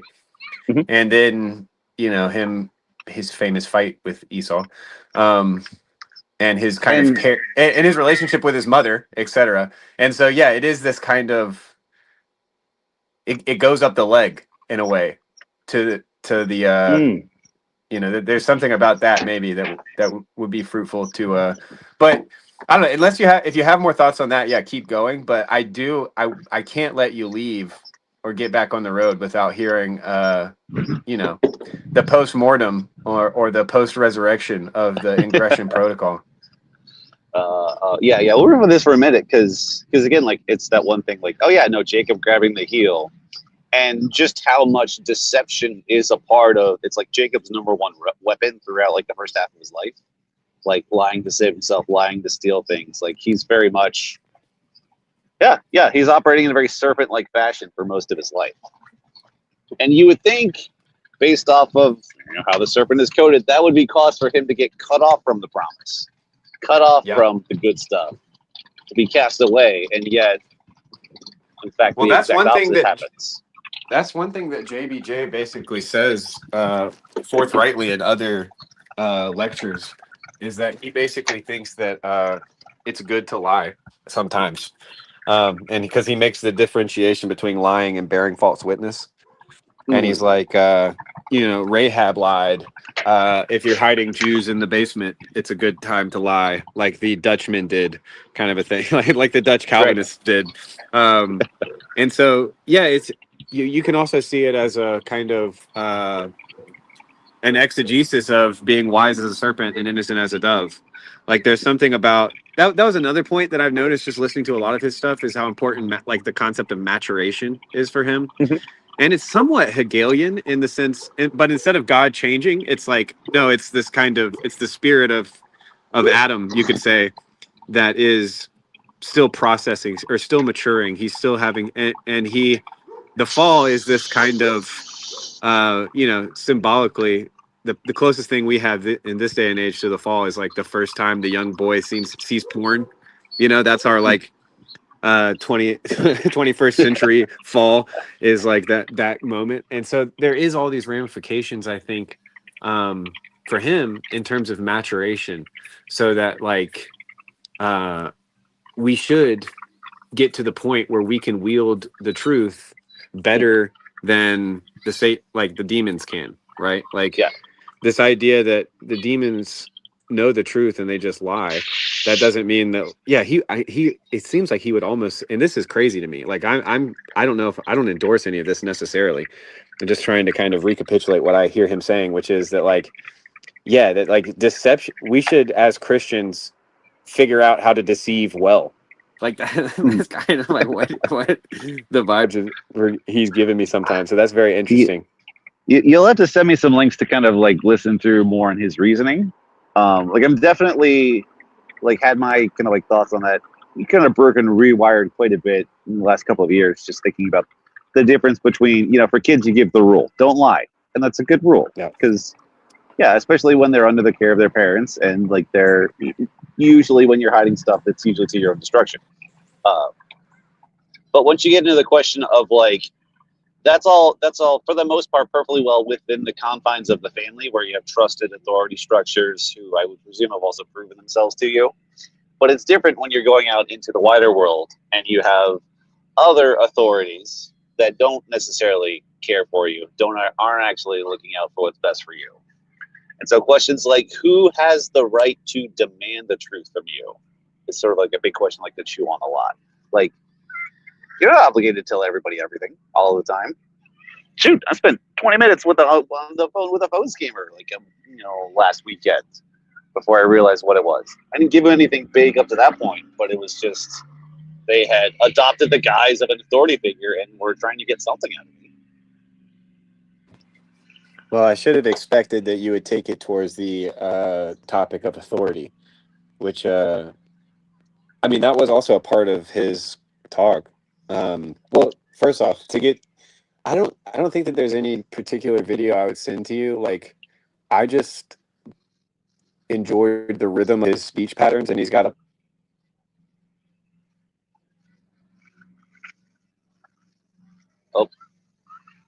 I don't hear you. I'm not sure if everyone else doesn't hear you either. But I will also say that James B. Jordan's book, Through New Eyes, it's sort of like, I read it 2 or 3 years ago or whatnot, and I was honestly kind of surprised how actually not weird it was. It's just kind of like a straightforward articulation of like, these are the images like the Bible's working with. And it starts out in Genesis and basically look, especially look at the creation story. It's giving you kind of the building blocks for how the whole book is going to communicate. It's telling you what to look for. And then he basically goes from like, okay, here's basically the symbolic alphabet. And now let's just talk about all of the things that sort of have been kind of like all the different layers that are wrapped around like stars and rocks and trees and animals and stuff like that. So I was expecting it to be sort of like a galaxy brain take on everything. And it was very kind of like sober, chill, but also like if you really kind of, dive deep in, it will do a solid job of helping you unlock that biblical worldview, I think. He was fairly well behaved in that one, in my opinion. Like, especially for his like Sunday school classes, he'll say some wild stuff sometimes, because that's most of his recordings. If I understand correctly, are basically like his Sunday school class that he teaches at his church. So it's kind of like back in the day when PVK used to post his Sunday school class. Like every so often, like somebody will say something that he'll respond to. This one seemed more like a professional like speech to people who didn't know who he was. And so that was interesting to me, not knowing that before. I just picked it because I saw the title last night, like the weird and the even weirder, or whatever it was, like the ultra weird, whatever that the phrase he was that he used. But yeah, it's he does like all that to say he does give like lots of crazier takes, and so he'll drop the kind of like big brain or galaxy brain meta takes from time to time. And then he'll also go into the like very sober. So it's kind of a Texas thing too. Like he's very, in my mind, he's very Texan, because he just kind of like has that bravado and like so it's a very different Southern culture than me and Mad C's east, like more on the Southeast coast. It's different enough for me at least, but so yeah, but he's very compelling, and you're tempted to just kind of take everything he says as like just completely the truth, So that one I liked that was the one I played because it was a little bit more kind of hey, let me just say this is why this kind of thing is important to me, and I've thought a lot about it, and I've figured out some stuff, and I probably have some crazy ideas too, but for the most part, like, this is pretty rock solid kind of a thing. So, or at least very interesting, and it's kind of hard to like, that's a very interesting exegesis of the text, which is basically why I like it. It's very Bible centric. My thoughts on the Bible. Yeah, big fan here too. And also, I felt like his kind of like 10-minute aside on like scribes and how scribes work was also really, really helpful, just for kind of like justifying his approach to folks who are not used to reading in that particular way. He's just like, no, well, you realize sort of like the energy costs of book production and stuff like that. You're going to find different ways to communicate in order to make the most out of a page. And this is sort of like the McLuhan thing of, the connection between like the medium you're using for communication, trying to maximize that, forces you to think differently in order to kind of to cyborg the page. Yeah, that was one thing that is interesting about the whole idea of like the biblical worldview, because I don't, and maybe he said it differently in other places, but in my mind, it's not, you can't only put your mind in the mind of the past. You also like, I think it's your duty as a Christian to also like interpret history as God's revelation as well. And the kind of, and you can put tradition in that, whether, every tradition has its own history kind of a thing. So it's to me, I'm like either or in terms of what you call it. But there is still like, he makes it sound like if only we could kind of mentally replicate the worldview of the writer of the book, then we would be closer to God just by that kind of, through the worldview alone or something, And there's a little bit of this is what I was steeped in my late teens, was kind of this worldview kind of conversation. It's almost it's somewhat postmodern, and at least kind of gives a kind of Christian explanation for differences in perspective, you could say, but I also know how that can kind of get carried away, and it's why I love Kierkegaard so much, because it's like, yes, you are participating in this worldview, this kind of the way the culture that's come before you and surrounds you kind of shapes how you view the world. Like, that is unavoidable, but you still are kind of responsible for how you steward those particulars, within your own life, within yourself. And so I don't think so for me, it kind of shakes out to a one body, many members type of thing, right? Where I'm like, just like I'm glad we had scribes. I'm glad that we, in this day and age, kind of have autodidact Bible nerds who can kind of explain some of this stuff and point towards stuff, because it's all edifying at the end of the day. Like there's this, evangelical simplistic gospel, and then there's the kind of continuing education in the scripture as God's word to us. And so that kind of rhythm to me is what makes guys like this so enjoyable. Even if I find myself like disturbed sometimes by his conclusions on some of these symbolic takes, some of these explanations. So yeah, I guess that's a lot. I don't have a good transition in mind, but I'll pass it back to you. Yeah, I think part of the reason that, like, just specifically the idea of, like, interpreting history like as revelation. Like, first, I was important to note that, like, all of that stuff, like, using the worldview of the Bible to read our times is done in a much more tenuous way than like a "thus saith the Lord" sort of situation. But I think part of the reason we have so much of the Old Testament is history recorded in a narrative form, is to kind of give you an example of the sort of patterns to expect, like, as the world continues to play itself out. But it's also important to remember after the New Testament that, like, that guy rose from the dead, and so nothing is a given anymore. So yeah, that does tend to kind of upend things in a way. Yeah, it's also kind of it reminds me of one of the things that, like, PVK has said about the differentiation between the big three, Catholics, Proddies, and Orthos, is for Protestants it's kind of like the preaching of the word, the preaching of the word, the preaching of the word. And so there's a way in which the scriptures are a kind of central miracle that all of Protestants kind of gather around, you could say. They all kind of engage with Christ through the miracle of his word, and then the Catholics is the Eucharist, right? It's the Eucharist, or you could say the sacraments. And obviously these are broad generalizations. There's tweeners in all this stuff. Yeah. But and so that's interesting that the, like, central miracle is the transubstantiation of the bread and the wine into the body and blood of our Lord.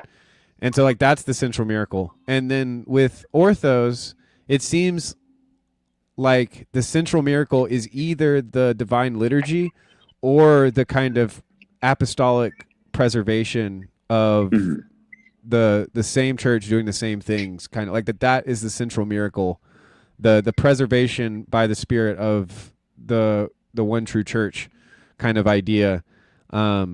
Seems to be the, like, central miracle at the heart of orthodoxy, and when I say central miracle, I just mean, like, the thing that they're kind of gathered around.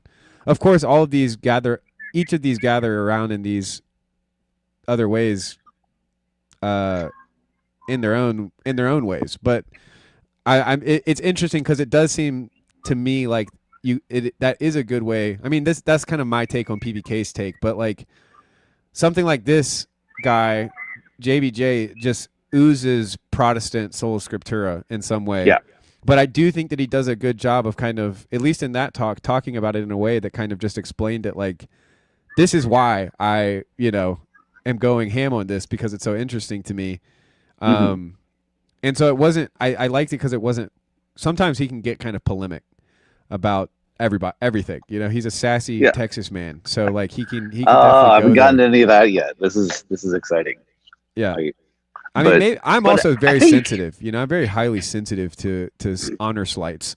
So it could be that I'm more offended, than other people would be. Very. It happens to me a lot where I'm more offended than the offended parties. So it wouldn't be the first time. But yeah, I mean, what do you make of that kind of, I guess, attempt at ecumenicism or something, and explaining the I guess the main point is that it seems like there's this phenomenon of a miraculous spiritual subject or object, perhaps, that the definitionally the kind of groups they categorize and they value those different miraculous subjects differently. Yeah, I mean, Anyway. I kind of construe that a little bit differently, in that I'm a big fan of, like, was it like Wesley's quadrilateral of, there's kind of like four things that are kind of operative. There's scripture, there's tradition, there's experience, and something else. Is it liturgy? I don't know, but I can't remember. it's basically, yeah. But I mean, it's like four things that are active, and I think it's about like how God makes himself known to us or something like that.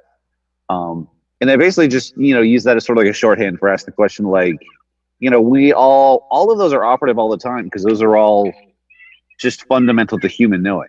Now I'm thinking about it, I'm kind of curious how they map onto Vervaeke's 4 Ps.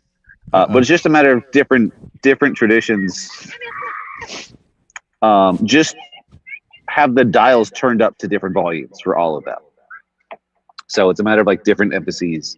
And I'm sure everyone else would be like, well, that's a very proddy take to say. I'm like, yeah, you found me out. Good job.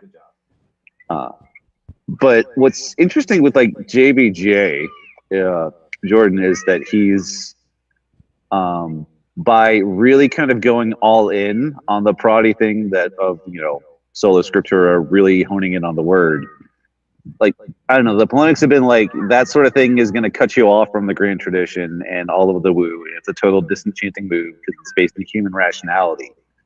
And in point of fact, like, for him, it is actually the thing that just by doubling down on this specific mode of God making himself known to us, all of the other modes are also opening up to him through his commitment to this mode of knowing, because they're all connected. Yeah, that's really well put. Yeah, like, I mean, that's been my experience, is that the just the taking seriously of scripture as even a child was kind of my doorway into basically being immune to materialism propaganda. Help us pop the bubble, folks. Let's get somebody else in here, especially if you went to an ingression protocol this week or this weekend. I for one would love to turn the subject of our conversation into a debrief of how did it go, who was there. Obviously, don't share any private things, because sometimes some things that happen around the campfire belong to stay at the campfire. Yeah. And so, but catch us up. How did it go? Who was there? What did you talk about? How are you feeling post ingression protocol? Oh gosh. So I was the last to arrive as one untimely born, because I had work assignments, the last of which I booked while I was waiting out a thunderstorm in Atlanta with Jacob Federici and Trey. But yeah, no, I was working, and so I didn't get to my campsite until 7:45 last night. And we had guys who've been there since Thursday afternoon. Oh wow! I Mark, mean, there's one guy who in who the background, but let me see your camera before I let you on. But keep going, Skink. Yep. But that was one guy who he didn't tell any of us this. He was just like, "Well, shoot, I got PTO I got to use," so he used it, and took his whole family with him. So it's been fun. I'm not sure if he's done anything other than lurk online. He was at Chicago, a Jason from the Seattle area. So if you met him, great dude, really enjoy kind of running into him periodically in all these campouts. So he was the first to arrive, and then we had Afriel, who was our ringleader, and then his buddy, who was also was a lurker, but he was in Chicago as well. If you remember, a surprisingly jolly Slavic fellow. And then President Foxman showed up along with his, Grep the Barbarian from his comment section. So he brought a buddy. And then some other folks. I believe I met a Cosmic Muppet. I'm not sure. Because part of the problem with me showing up so late is I was arriving just as other folks were leaving. So yep, you got to the party late. A lot of ships passing in the night. The last to ingress. The first to come back on the internet, apparently. But that's awesome. That sounds good. So that's like a lot of people, kind of sounds like. Oh yeah, Like, that yeah, was a no, big it was- camping trip. Yeah, no. So, and Slack and his crew was there as well. Wow.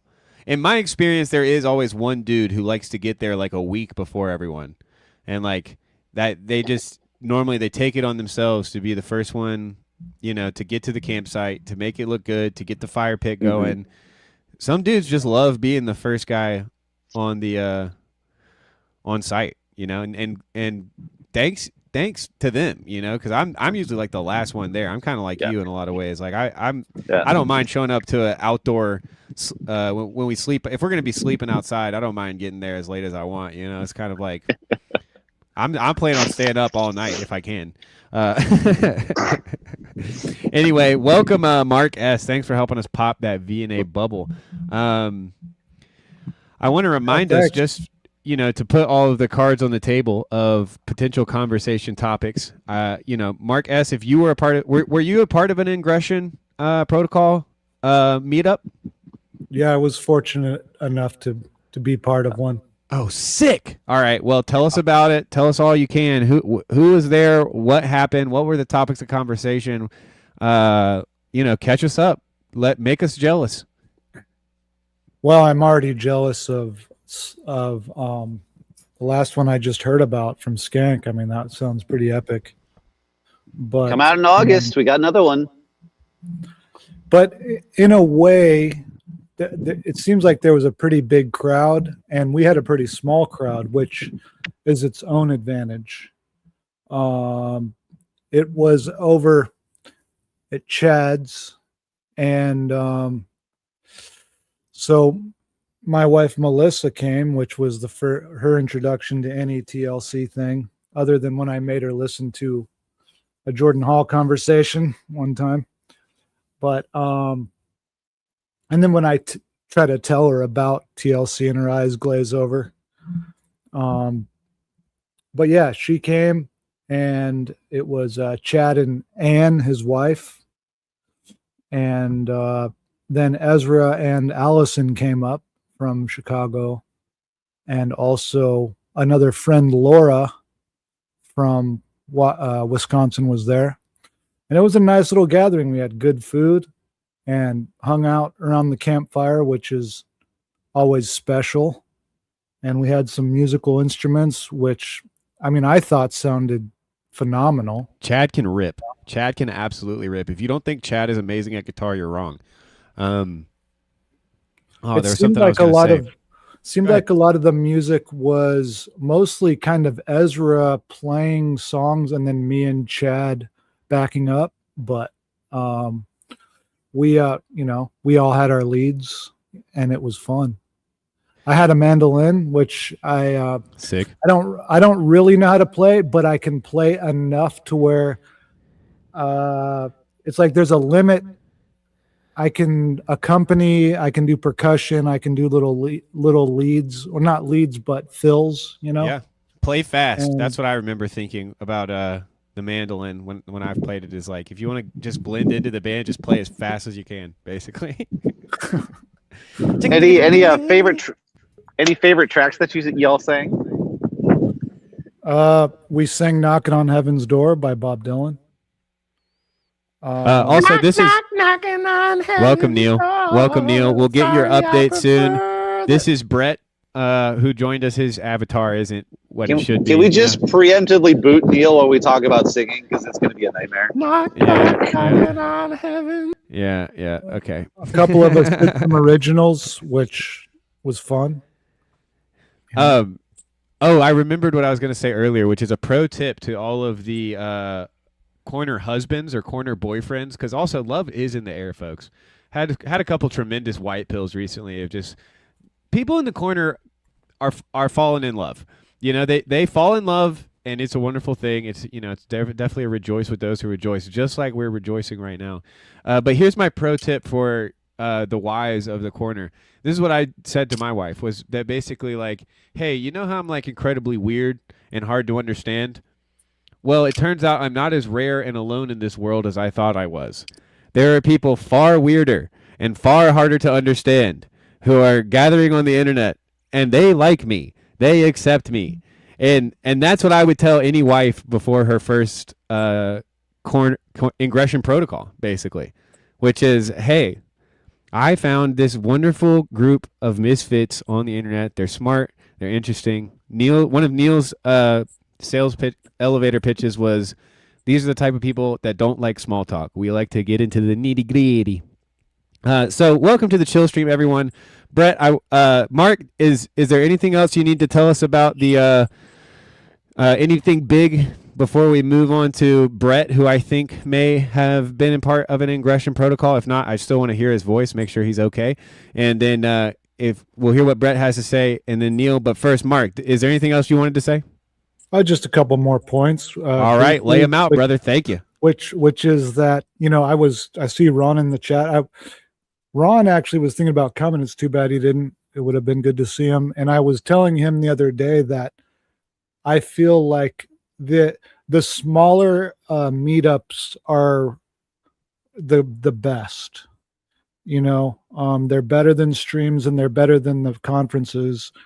And this just kind of buttressed that view for me. I really feel that way. You said buttress. Yes. Yeah, I can't believe that's the word that came to my mind. It's a word that the preacher used to use when I was a kid. And also, my wife seemed to have a good time. So it's also one of these things that is kind of friendly to, our TLC adjacent family that aren't really,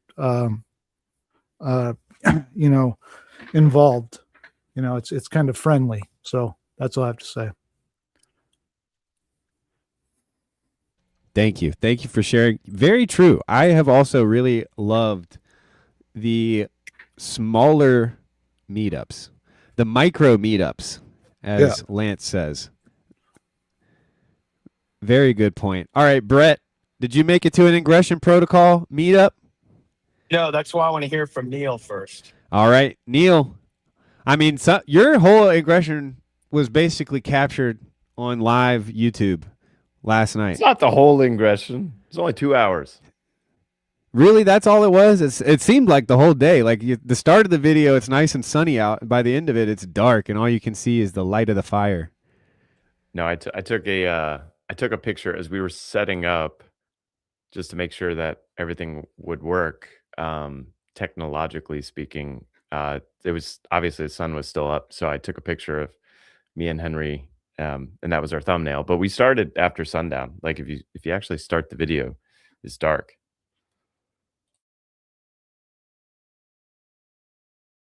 And that's all that happened. Thanks, everybody. Look light to me. All right, well, catch us up. What? How did it happen? Yours might have been the most micro. It was just you and another guy.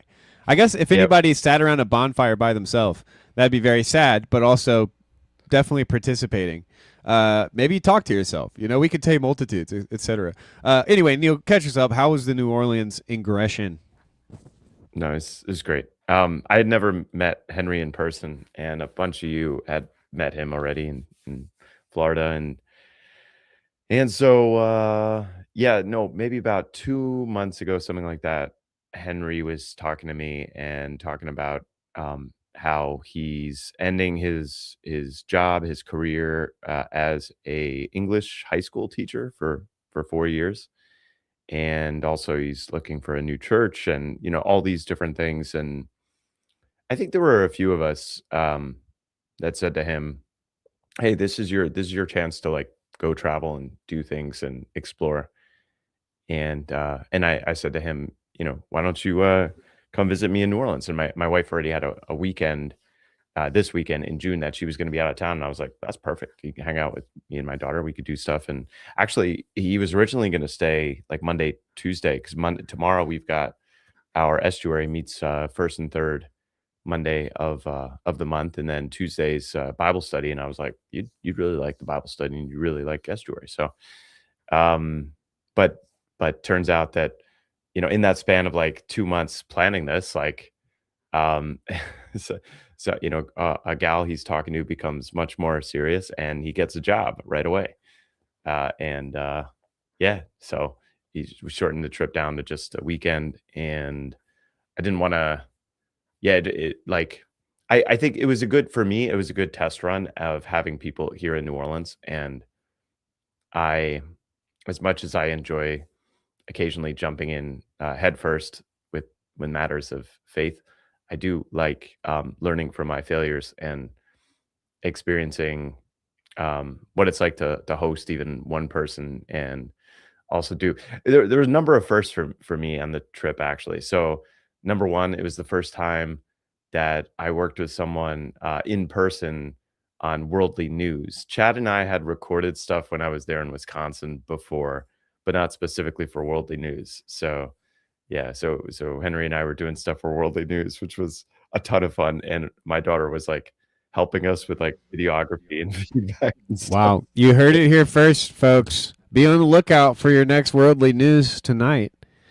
No, it's gonna be a while, because I've got a bunch of other things, priorities coming up. Wow. And also there'd probably be like one worldly news summer episode. So anyway, it's a long summer.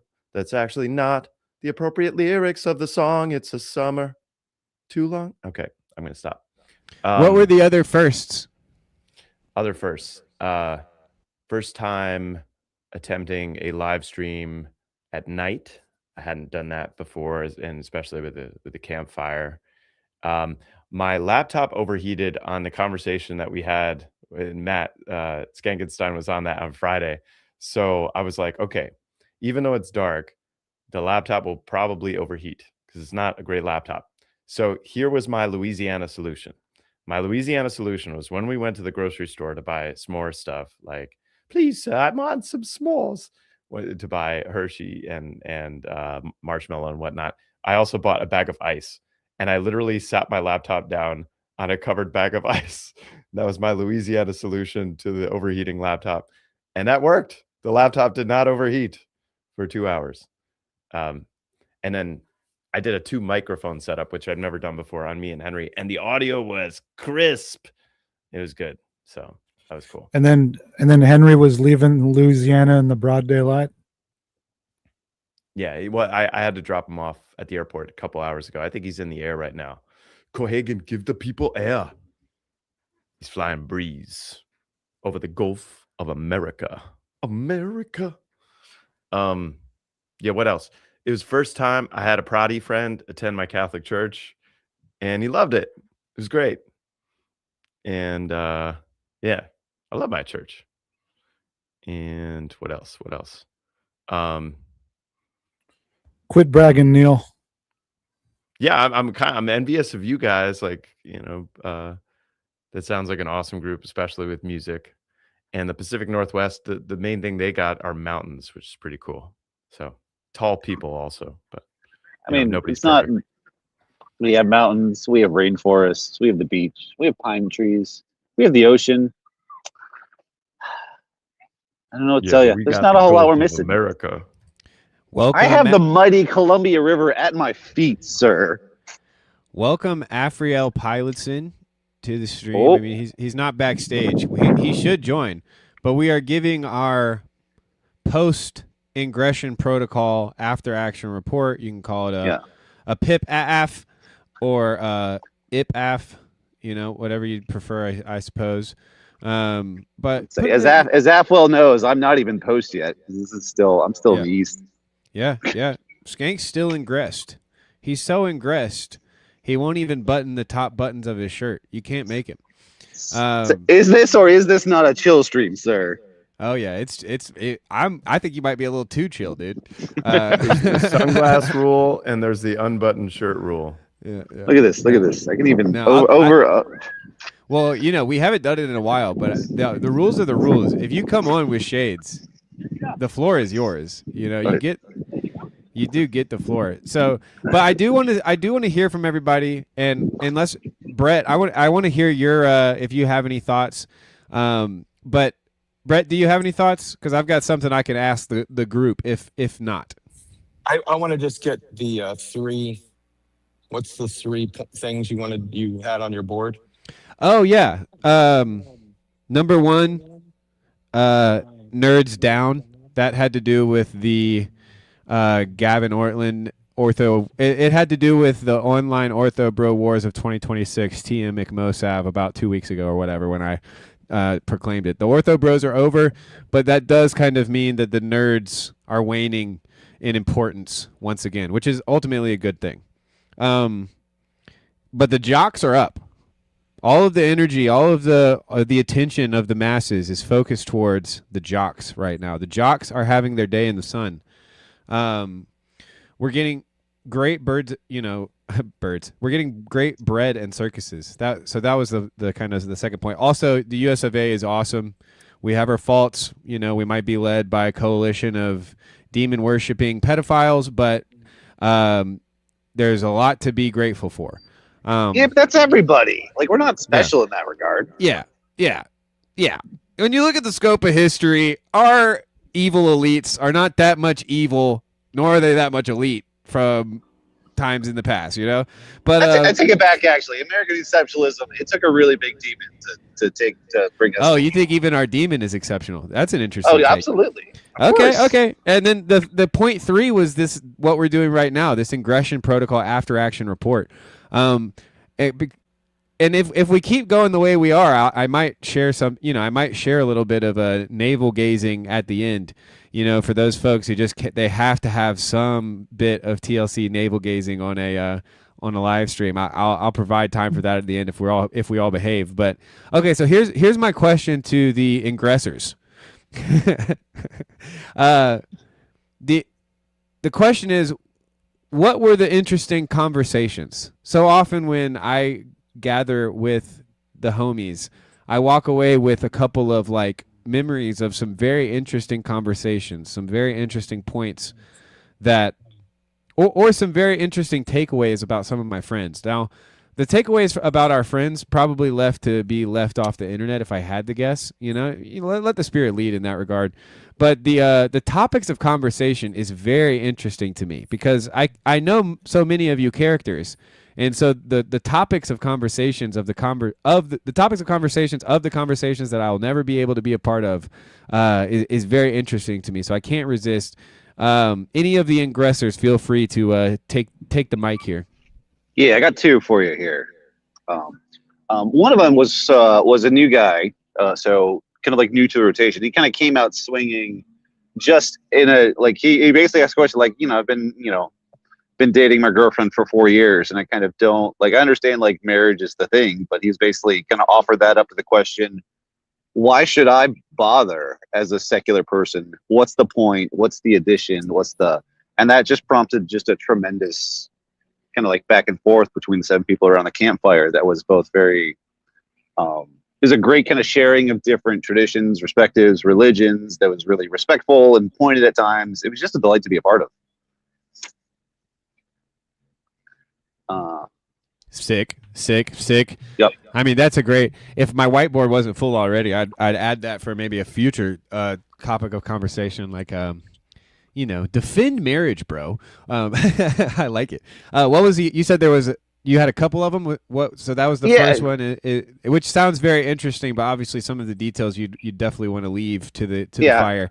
But what was the other one?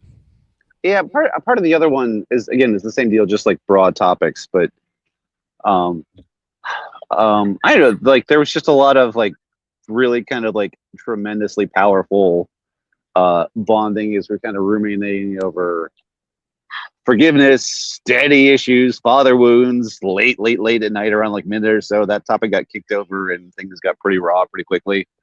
But yeah, those are the 2 big things that I'm kind of walking away with. Is those are really, these are why we do these things, to get far enough away that we're willing to kind of open those little boxes. Yep.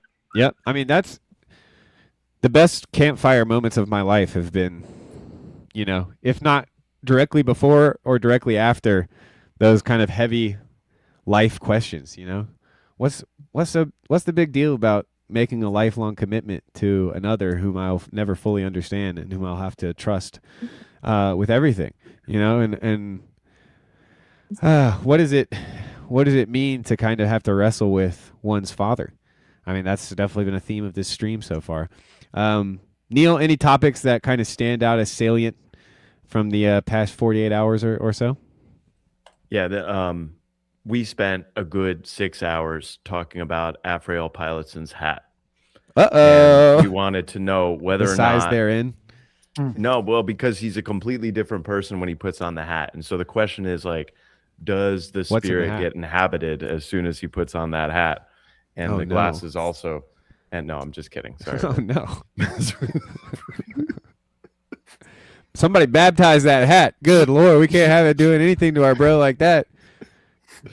No, it was a good, what's ironic is like when I was in Henry's position or transition, I went to Burning Man. That was like my, and I was a similar age too. I think I was like 20, maybe I was a couple years older than him. I think I was 26, 27 maybe. No, I was probably about 25, 26. Yeah, that was my, the craziest thing I ever did ingression. was like at that point in my life was just stop going to church. That was my version of Burning Man, was just not going to church every Sunday. Did Henry go to Burning Man? No, No, Henry he went just to came to my Neil's house instead. which is a TLC version of Burning Man, basically. Yeah, you probably spend the better. weekend with Neil. You might as well be Look in the at this desert art. high on. Look at the art. He's gonna No, make you you don't. stare at that Jesus painting from like 6 inches away and kiss it. I'd like to talk to you about Burning Man one day, Neil. Yeah, I'd be happy to. I went years ago. What if you guys were there at the same time? I think I was there in Possible. 2005. What if you guys rode the same unicycle in a Speedo? That would he was that would there. be crazy. He was there before me because I think mine was. There was a UFO. I went 2 years. 1 year there was a UFO. It was a cult, cargo cult was the theme, so you could look that up. And I forget what the other one was. Maybe you guys got your belly buttons pierced by the same mystic witch. You guys were talking about circumcision earlier. The circumcision tent at Burning Man was booming. Maybe you guys bartered with the same androgynous 60-year-old person for bottles of water. That didn't exist back then. Everyone was more clearly defined. Back in my day. I don't even Before know the what the Empire, theme was when I before the went. dark times. Yeah, the art project and the theme of Burning Man is really the wings at Hooters. Like, let's be real, folks. Let's get real. It's the wings at Hooters. Everybody's going to Burning Man for drugs. Let's be real, folks. Well, I It's about art, remember. Big Mo. You should know that. It's about the art. Yeah, I remember I'm sure. I Of was the deal. I was talking to a bum before I went to Burning Man. No and need to he's like- brag. and he was an interesting guy. But I was like, yeah, I'm gonna go to this festival, Burning Man. It's in Nevada, and he's like, well, you just got to know that people are going to be acting really strange, and the reason that they're acting strange is because they're all on drugs. And that always rang real true to me, you know. That bum was onto something. Yeah. From the mouths of bums. Yep. Well, Mark, what were some of the conversations that you remember from the ingression? Any conversations well, stuck out? I mean, I'm not that great of a listener, honestly. I mean, you know, the usual. Anything, Mark, anything. We'll take anything, man. You can make it up. We never know. No, don't make it up. No. Did you get to see Carolyn dancing around? No, Carolyn wasn't there. You're She was making me getting feel there. like the parent who's asking his kid what happened at school today and just really Yeah. like wondering like where my tax dollars are going. And I'm like, nothing. Yeah. Nothing happened. Ingression was fine, Mom. Nothing stuck. Nothing stuck. It was fine. Chad No, didn't say anything crazy? Or was it too crazy? I don't know. I think I don't understand what's so entertaining about Chad. He's just a normal dude to me. I Yeah. I get it, dude. You spend that that much time close to the king, he starts to lose his royal luster. You know, I get it. I get it. I mean, I like him, but he's just a regular dude, you know. Yeah, yeah. I like the musical conversations. I play guitar by myself so much. It's just nice to have some good musicians to jam with a little bit. And even, you know, it wasn't anything serious. It's just kind of a good time, you know, when people kind of know how to not suck and just contribute to the song and try to make it sound good. That was nice. Oh man. And there was lots you're really mogging us, Marcus. You're like, no, it was the embodied, it was the musical, it was the in the moment improvisation jam sesh that you had to be there to hear. That was really the most salient thing. You know, nothing communicable by words on a live stream. It was all you had to be there, man. You really sold it, man. I'm like, oh, I wish. Well, I hope I didn't, because I think Ezra's wife, Allison, filmed some of it. And if it gets posted, you guys are going to be like, Mark, this is not as good as you made it sound. Oh, Henry and I watched half of Super Troopers, and then I realized it was rated R, and it was past his bedtime, so I turned it off. Yeah, why would you go doing a thing like that? So you porn bombed him. No, I there's only maybe 5 scenes that are like that. Neil grew up as a liberal Presbyterian. They'll watch anything, Brett. Those Presbyterians, they'll just watch rated R movies with the family on a Friday night. Like, well, no, they do it. They do it on Sunday morning and call it a sermon. No, see, we only watched half. We didn't get to the part with the bear. Okay. So Taya thinks my whole line of questioning was a test, because he thinks that what happens at the ingression stays at the ingression.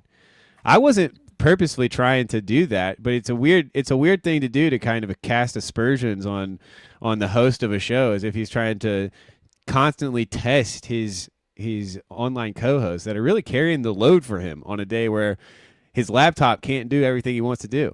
And so, Taya, you got to work with me, brother. Why are you working against me? Get behind me, Satan. Get behind me, Sog. Let go of McMo's heel, man. Come on. Yeah. I don't know, Brett. What are your opinions on what happens at ingressions stays at ingressions? Like, it encourages me to hear about everybody meeting up together and enjoying their time. Like, I was giving Mark a hard time, but just hearing that the best part was the jam session is also like awesome. You know, it's kind of like a praise report. You know, so I'm digging it. Tayo says we're only here for Betty White, Betty Whiteboard, and I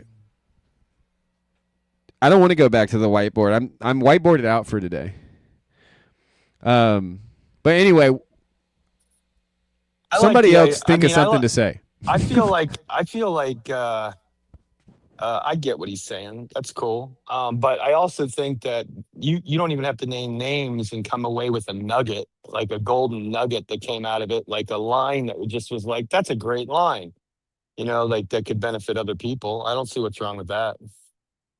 Well, for me, it's like I've had a few meetups IRL with people that I had previously only interacted with online.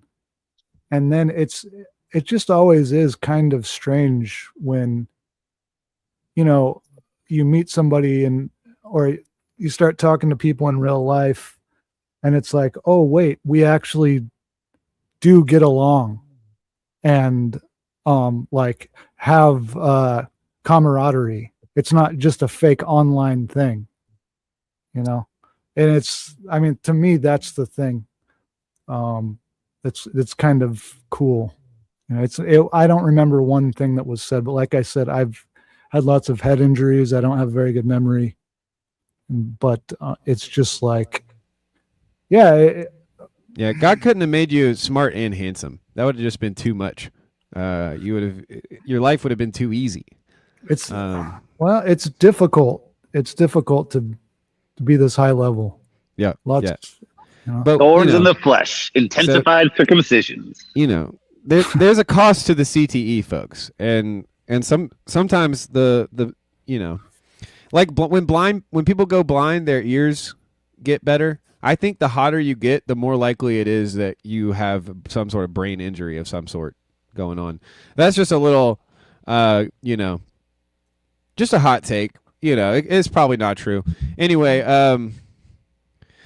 yeah. So Grim Grizz wanted me to bring up, if you haven't seen the guy, what in the world? Who is this? Oh, okay. I trust it. I trust it somehow. Welcome, Tayo. Welcome. Do you want to talk about sports? That's one thing we could circle back to, the rise of sports. I mean, it's kind of been a theme even with the wrestling of Jacob in the JBJ. I'm down to kind of leave the ingression protocol after action report. But Tayo, what say you, sir? Absolutely. When you're ready, I'm ready to give some reports on what's been going on in the world of sports. The World Cup I specifically. thought we were over sports. I thought we all understood it was all rigged. No? Yeah. Well, that's just the kind of thing we can't really allow. Well, I don't want my YouTube to get shut. I don't want YouTube to shut me off. Hey, look at this. This isn't the way it's supposed to go. A Ko-Fi donation from Grim Grizz? It's supposed to be Ko-Fi donations to Grim Grizz, folks. All roads lead to the McMosive Ko-Fi. Something must be wrong with this Ko-Fi bot. It's supposed to say all of my donations went to Grim Grizz, not from Grim Grizz. Okay, so anybody, I'm down to leave the ingression protocol after action report. What are the final thoughts from the three witnesses of your experience? What maybe like one takeaway and like one thought for a future, what would make a future event better? Maybe you could think of it like that. A thing you're grateful for and a thing that you would like to tweak next time. All I can say is just keep doing. Go ahead, No, Mark. go ahead, everybody at once. No, go ahead, Skank. You went first. Okay, yeah.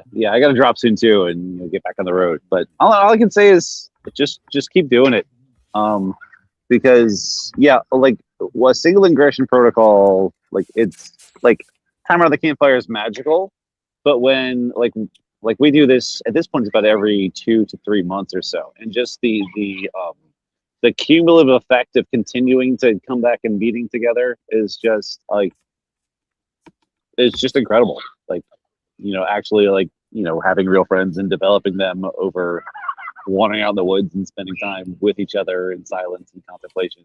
There's nothing like it. So all I can do is just continue to encourage you to keep doing it, do it badly, and slowly but surely you'll get better at it. It's not that hard. Wow, what a pitch. Clip it, folks. Clip it. Send it to the Broken Clock Tower Discord immediately. Send it faster than I can say those words. Mark S., you're next. What's your kind of big takeaway? Maybe what's one thing that one tweak or one thing you'll kind of be taking forward? Thanks, Gank, for hanging.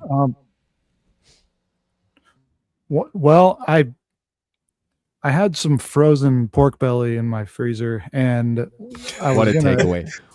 Yes, I was gonna bring it to the party, and I'd never made it before, and so I was kind of like scrambling for recipes the day of, and it wasn't bad, but I just felt I don't know.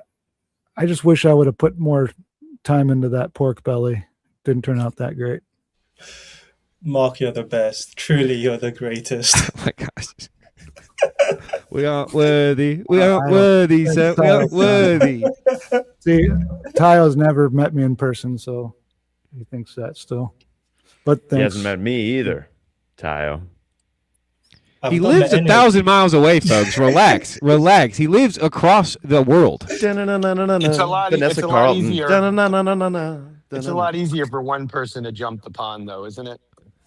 No, we should all be doing like shoulder surf and going if you to the breakwater event. You could move the ocean. You could move the mountains of Scotland. All right, over Neil, to America.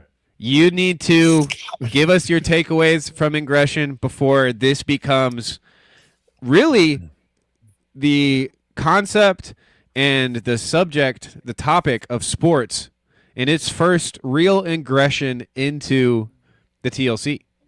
So there's a tidal wave of jock energy headed to our listeners and our viewers, Neil. So this is their last gasp to get some real good nerd shit. So what was your ingression takeaways? I've got plans. I've got ideas. I got to slowly but steadily work with my local estuary to grow the estuary. That's probably the most important thing. And then figure out what we do in terms of subsequent events in New Orleans. And I think I want to do something small in January. That's the right time of year to do it in New Orleans. So, yeah, stay tuned. Might be, yeah. That's my plan. Baby steps into bigger steps. Very cool. Something to look forward to, folks. Neil's a busy man, but he gets a lot done. He's a busy man, but he gets a lot done. You know, that's one thing you can say about Neil. All right. The time is up. The time is now. And I'm going to play the same branding that I played earlier in the stream because it fit so well. It kind of became the bellwether and the car that the McMo Chillstream dog was chasing the entire episode. So here's some branding, and then after the branding, the floor will be Tayo's, and it will be sports time on McMo Stream. And your donation. The idea that what a group of witches is called a coven.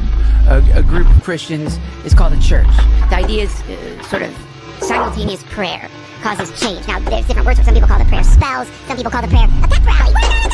You look at the football game. You're seeing covens of witches cheering this direct energy of the team they want to try to move the needle a little bit. But when you consider the power of directing little bubble universes, which is every single human, focusing that beam of attention on a certain idea, dude, you're not only are you going to create whatever it is you want to create in the case of an advertiser, make some money, but theoretically you could guide history that way.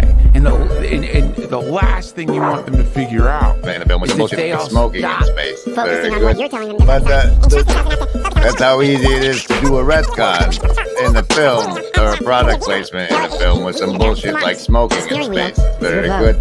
But the beats, we should probably learn the beats and teach the beats as part of what we're the bullshit like smoking in space. Very good. But the beats, we should probably learn the beats and teach the beats as part of what we're learning, if that's what the bullshit like smoking in space. Very good. But the beats, we should probably learn the beats and teach the beats as part of what we're learning, if that's what they use to program people's mind holes. Welcome, everybody.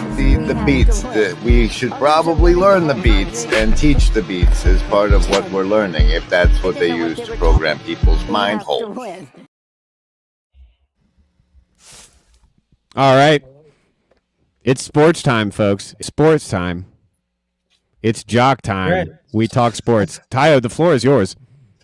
Well, I think we should start with you because let's start with the NBA Finals, which is your specialty.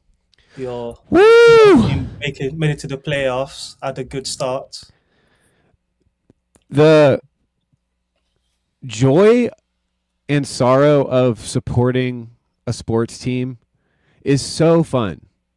And there's like a wholesome fittingness to the kayfabe of it all.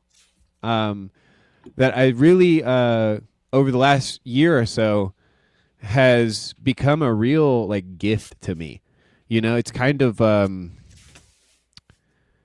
it's so much more interesting and relaxing, especially at night, when normally I would be watching some stressful show that my wife wants to watch about some murderer or some some evil witch that's done.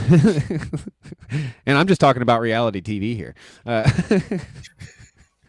But so I loved it, and it was kind of a I liked the having something to look forward to on like random nights of the week aspect of it. At the start of the season, did you expect to be at the playoffs, or was it a surprise? I thought we were actually I thought we had a chance to be. Oh, dude, thanks, Af.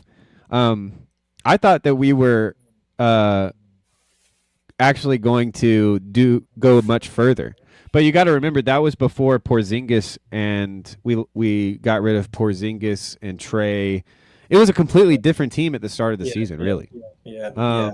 So this season in particular, to be a Hawks fan, was very, very interesting in terms of the kind of internal drama of the roster and people being injured and who's able to play, who can't play, how much money are we paying this person to kind of sit on the bench. Those kind of like administrative details actually bring with it a type of energy that a lot of times they don't, just because it's kind of centered around this game where these young men fling their bodies in the air for the enjoyment and amazement of themselves. But they also do it because they're like very, very competitive. Like they take it very seriously, you know? And then sometimes in interviews, they'll be like, yeah, it's just a game, you know? But you could tell that wasn't the energy you brought to the referee in the fourth quarter there, brother. And so like that aspect of it is very interesting and fun, and that it is kind of bred in circuses, but there's a fittingness to it, you know? Like I don't think that it's evil or wrong just because it's bred in circuses. And, you know, I like believing that it's not rigged. And sometimes I like thinking that it is rigged, especially when we lose. But yeah, so and then we get this whole team rebuild, and we start winning after the All-Star break, and there's all of these storylines. There's players progressing. There's players, getting the yips. There's all these individual narratives. All of this is kind of narrative stuff, right? Like that's when you're a sports fan, what you really love is the narratives at work, and that's not a unique take to me. I'm sure I've heard somebody else say that before, but that's in some ways the connector, you know, to the nerd stuff, so that we don't completely leave them behind. But the narrative of this playoff series from the Knicks has been so great for me as a Hawks fan, because my favorite team, the Atlanta Hawks, played the New York Knicks in the first round of the playoffs. In fact, we lost the last game of our season so that we would be matched up with them, not with Cleveland. And so this was like a month ago now, over a month ago. At the time, Cleveland seemed like the better team going into the playoffs. Nobody thought that the New York Knicks were like that great. In fact, they thought it was kind of 50-50 that the Hawks might actually like beat them. And if the Hawks had beat them, it was going to be like, well, this whole experiment of getting all of these guys together who kind of know each other and who trust each other and kind of play high IQ basketball in a mature way, it kind of became like, well, that doesn't seem to work. It seems like what works is to just get a lot of young and fast and strong and tall guys to just run as fast as they can and overwhelm, you know, the other team. So that was kind of the strategic fight at the beginning of the playoffs. And that ended up being a kind of foreshadowing of what the finals would be. But for a Hawks fan, it was just great because the Hawks basically squeezed out 2 last-second wins, really, from the New York Knicks in this first round of this playoffs, you know, out of 7 games potentially. I don't remember. I think we only went to 6 games with them. Yeah, but we got 6. Yeah, we got 2 wins on them, and people were like, yeah, the Knicks are in trouble. These Atlanta Hawks look good. There's a whole lot of narratives that are interesting to me about that just as a Hawks fan that I will spare the crowd, spare the audience. But then after the Knicks lose to the Hawks twice, they steamroll us.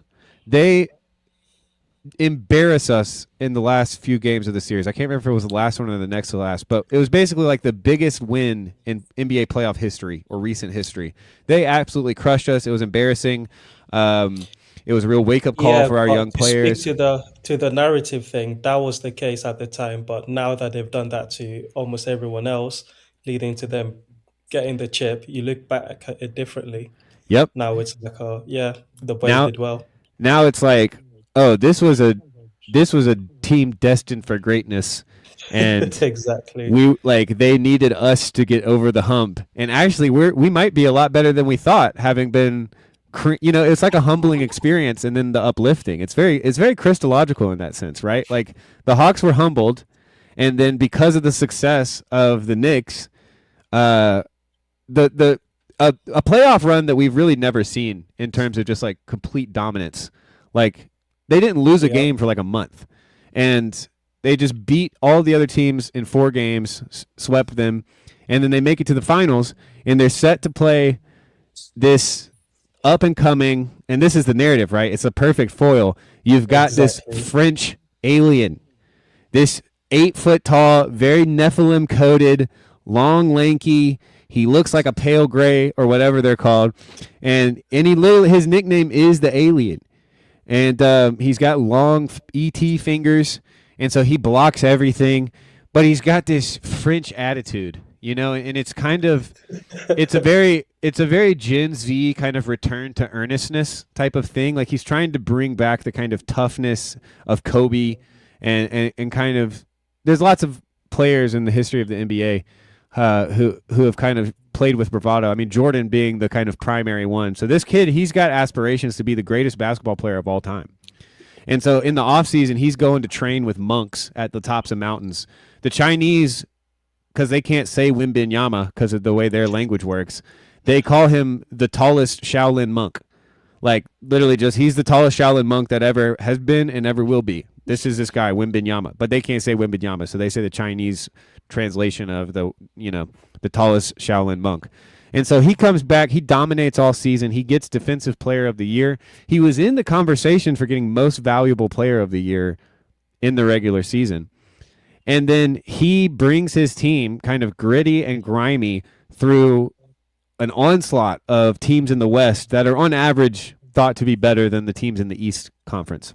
Well, so that's, they're thought to be, and they probably are. So they probably are, but the narrative of all of that has to kind of be rethought because of the success because of the Knicks. Yeah, absolutely. Yep. And so before the finals, the most important series for the Spurs was the one right before the finals, where they played OKC, the champions from last year, the OKC Thunder.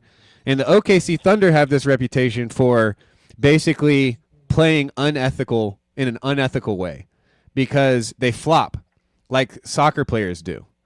And it ruins the game of basketball because it makes it more European in a sense, and it makes it more effeminate, and it's not good. We'll get that. And so that's why nobody likes the OKC Thunder. And so for that round, everybody was rooting for the Spurs. So everybody got behind Wemby. Everybody got behind this young Spurs team, and because they were taking it to the world champions from last year with basically a very similar, if not better, lineup, although there were injuries involved. But basically, Wembanyama took over. He was shooting threes. That's the other thing about Wemby is he's like this 7'6" dude who can like dribble and shoot the three. And so he handles the ball like a guard. It's weird to watch. Like it doesn't make sense. Like he comes out of nowhere and he blocks shots. Like it's fun to watch. Just the physical, athletic aspect of it. So anyway, they beat the OKC Thunder, the world champs from last year, in the 7th game of the series. That means both teams had to have 3 wins against the other one, and then on the final game, the 7th game, it all comes down to this: who wins? And the Spurs win. This young team kind of beats the world champions. And Wemby he cries when the final buzzer rings. Yeah. He's celebrating and he is crying like this, like he won the championship. And all of the like old basketball guys were like, see, that's a little too far. Like he shouldn't be that excited not having won the whole thing yet. And so now enters in, and you know, I'm telling it in a very WWE kind of way, if you can't tell. Keep going. And so now enters in the New York Knicks versus the San Antonio Spurs. This young, confident, but perhaps a little over their skis, a little maybe in over their head, you could say, like, how did we get here kind of a thing. With this ascendance of the French alien Wemby, and people are starting to say maybe he should have got the MVP over the guy he just beat in the finals, Shai Gilgeous-Alexander, Canadian. Yeah, Jeff's on it. KG called him out. Kevin Garnett called him out. I saw that clip. And so this young team with this freak of nature, Wembanyama, plays against the Knicks, who have not lost a game since they've played my beloved Hawks, and just steamrolled. So that was the question at the beginning of the series. Who is going to win? Oh, one thing I didn't mention about the New York Knicks is they've got their star player is Jalen Brunson, also known as Big Bodied Brunson, and it's kind of like a Little John situation in which he's not called Big Body Brunson because he's like the biggest guy on the court, although he does have a big body like for a normal person. So he's kind of short and stout.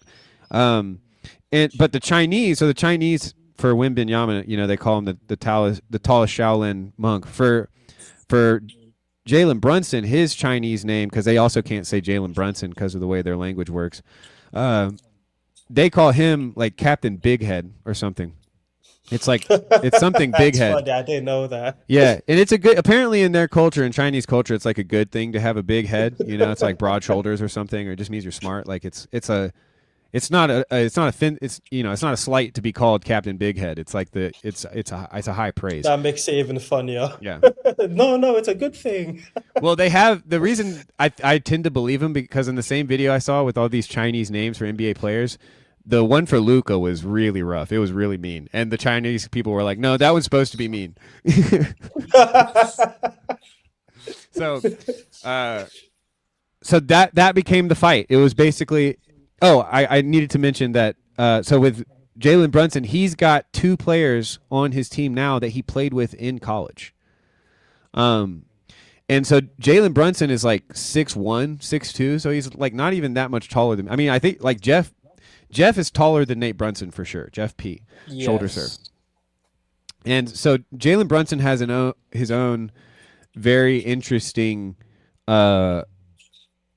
narrative about his biography is very interesting. He's building a legacy, but here's the problem with him. He's so short, and there was this line of thinking in the NBA this year, especially this has to do with my Hawks too. We traded away our short point guard who was really good at passing and really good at handling the ball, kind of good at shooting. He could shoot long distance and kind of good, can get shots off sometimes. But he was injured, and also the relationship was souring. So this narrative started in the whole NBA that you can't win a championship with these short point guards. If you've got somebody on the court who's like under 6'5" with a negative wingspan, meaning their arms held out side to side are shorter than their height, you have a defensive liability, and these guys in the NBA are too good. Like, no matter who you match him up with, that person is going to have an offensive advantage over that smaller guy. And so that was the narrative. And I need to pause and go get some water because now my voice is about to give out. But I'll just swallow. Actually, that'll fix it. Yo, pause. The other thing I wanted to jump in on is that the Wemby factor cannot be understated because he is not only did he nearly win the MVP award, he's being pushed and was crowned as the face of the league after he won against the OKC Thunder. Yep. And it was almost expected that he was going to have a crowning moment because the West is better than the East, and the Spurs are basically. The reason he celebrated so much is because he believed the narrative that he's in the more difficult conference and he's passed his most difficult test. And he was just coming into the finals to be crowned as the final. And you're exactly right. In the OKC matchup, he was sort of the crowd favorite, and everyone was cheering on the Spurs. But very quickly, even I, who is a complete neutral, and my only interest in this is just seeing what is this alien doing and how is it doing it. And yeah, it's as insane as it sounds. This 7-foot guy that can shoot, dribble, but the blocks are the most insane, and is defensive, just putting the fear of God into like grown men is funny to watch. But then we come into the series, and the Knicks, you had been on a massive momentum run starting from your series with them. Yeah. Well, and then so that was the narrative, right? It was like you can't win it with a short guy. But then to add to that, the Knicks also have 2 other short guys. One of them is Mikal Bridges, who's short, but he's long. He's like at that 6'5", 6'6" length. Okay. And then the other one is another friend from college. Like, these are guys that Brunson went to college with. And so there's this like real fraternal, like, we play a lot together. It's okay that we're not like the tallest and longest people. Now, Josh Hart is the other one. He's short, but he's so athletic and he's so pugnacious that he gets a lot done. And the series with the Hawks, the narrative was he can't shoot. That's why the Hawks are beating them, because he can't play any offense. So anyway, and you've also got Kat, who is like one of the most hilarious people in terms of having lots of memes on the internet. And then you've got OG Anunoby, who I'm sure Tayo, though he says he's impartial, he's got to root for the African name at the least. So that was basically the narrative in the finals coming through. And so I am going to go get some some water for my coughing. I'm going to drop the link again. Yeah, Jeff, please hop on. We're talking hoops now. So that's the story, folks. And now, Tayo, why don't you kind of walk us through your takes of the finals themselves and the matchup, how those two kind of competing narratives, one of having the best player, young guys run around, they're tall, they're long, they shoot, the Spurs and the face of the league, and then coming up against the New York Knicks, who also have not won. There's also a story to be told about the differences in the teams themselves and the ways that the Spurs as a company are run as an organization, and the Knicks as an organization, and the differing cities. There's so much you could go through that we don't have time for. But what comes to mind, Tayo and Brett? I don't even know. Are you a sports guy, or are you just kind of along for the ride here? A little of both. I mean, I gave up. I mean, I grew up a Celtics fan. I was a big Bird fan, and then when we got the Heat in the beginning, that was a big thing. And then the Heat became a thing. That was a big thing. I moved to Atlanta, and I actually saw a ton of Hawks games because we had free tickets because of the company I worked for. So it was definitely more exciting to go to a game, Yeah. It was fun to go to games, no doubt. More fun to be at games than watch them on TV for me. Oh, I'd much prefer watching them on TV. I went to a game this season. I mean, it was a great gift, thanks to thanks Mom and Dad. But it was a great Christmas gift to go. I had never been to an NBA game before, and never been to a Hawks game, so it was really fun to kind of go to a real game.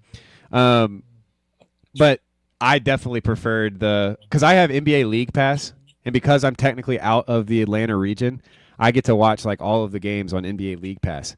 And so that's my love of it. I also love listening to the radio. Parlato told me that this was an old man thing, but I like listening to the radio and muting the TV basically when I watch. That is an old man thing. Yeah, it's one of my favorite things about the last year of basketball is listening to the Hawks, the homers. Like this guy loves the Hawks and he hates when the refs like get it wrong about the Hawks. Oh, okay. And he also like the fan commentator. Yes. But it's like old school. Like he's old as the hills, He makes Brett look like a spring chicken.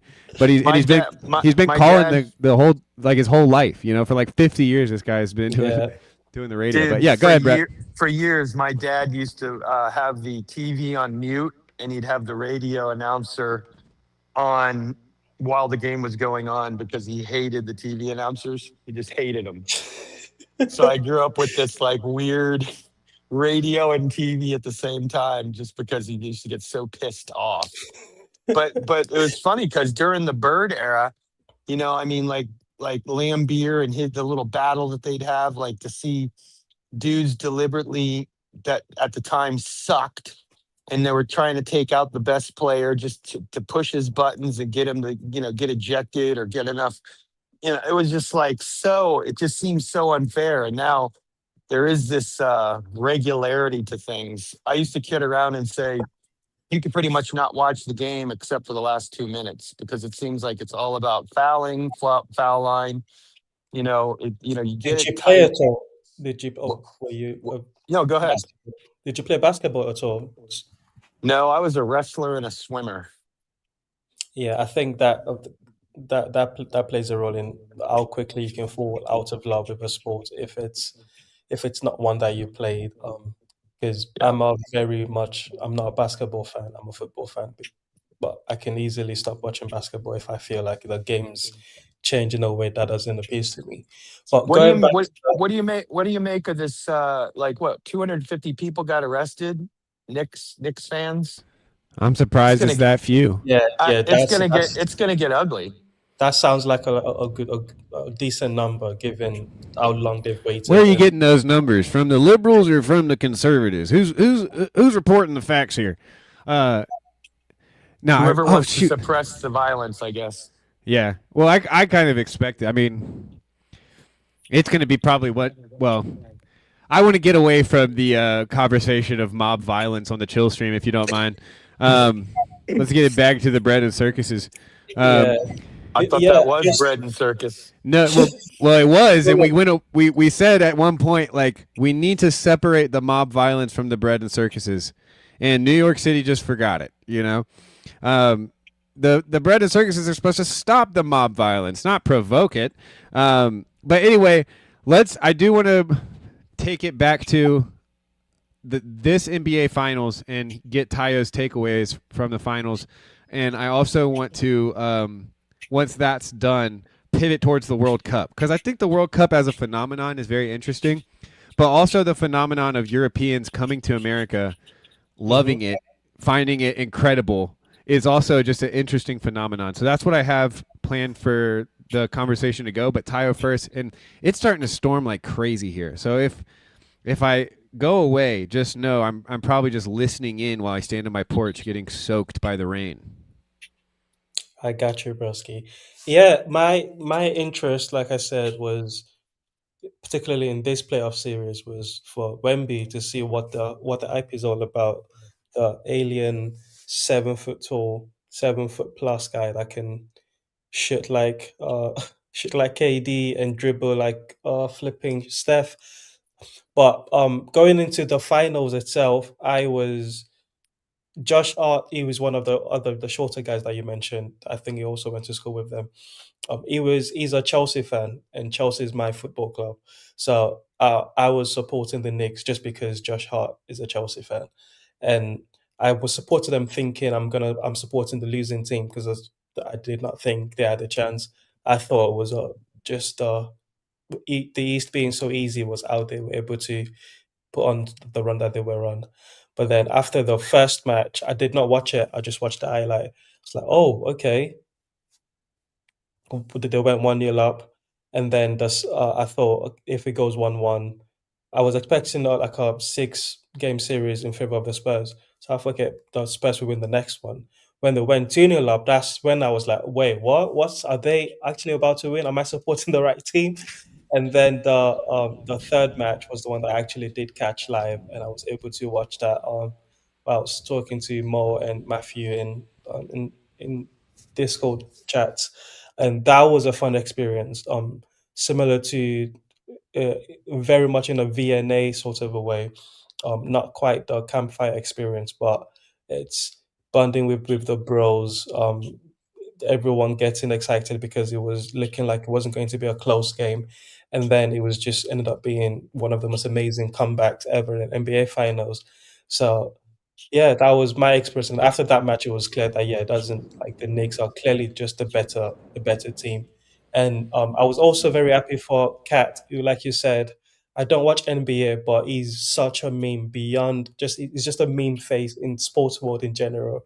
That it's nice to see someone that's been ridiculed get his flowers because it was instrumental in helping to lock up Wemby best he can. I think that was really well said. Were you hitting up the poly market? No, before you answer that, before you answer whether or not you've gambled, I've got Jeff P in the green room here, but I need to see your face, Jeff, before I let you on.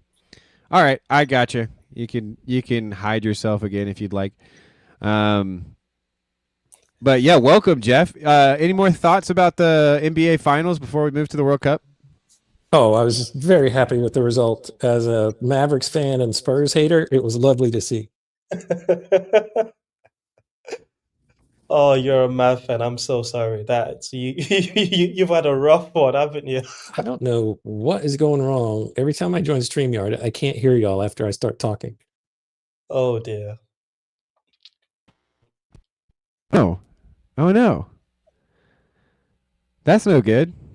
If you can't hear us, we heard you. I blame Robert.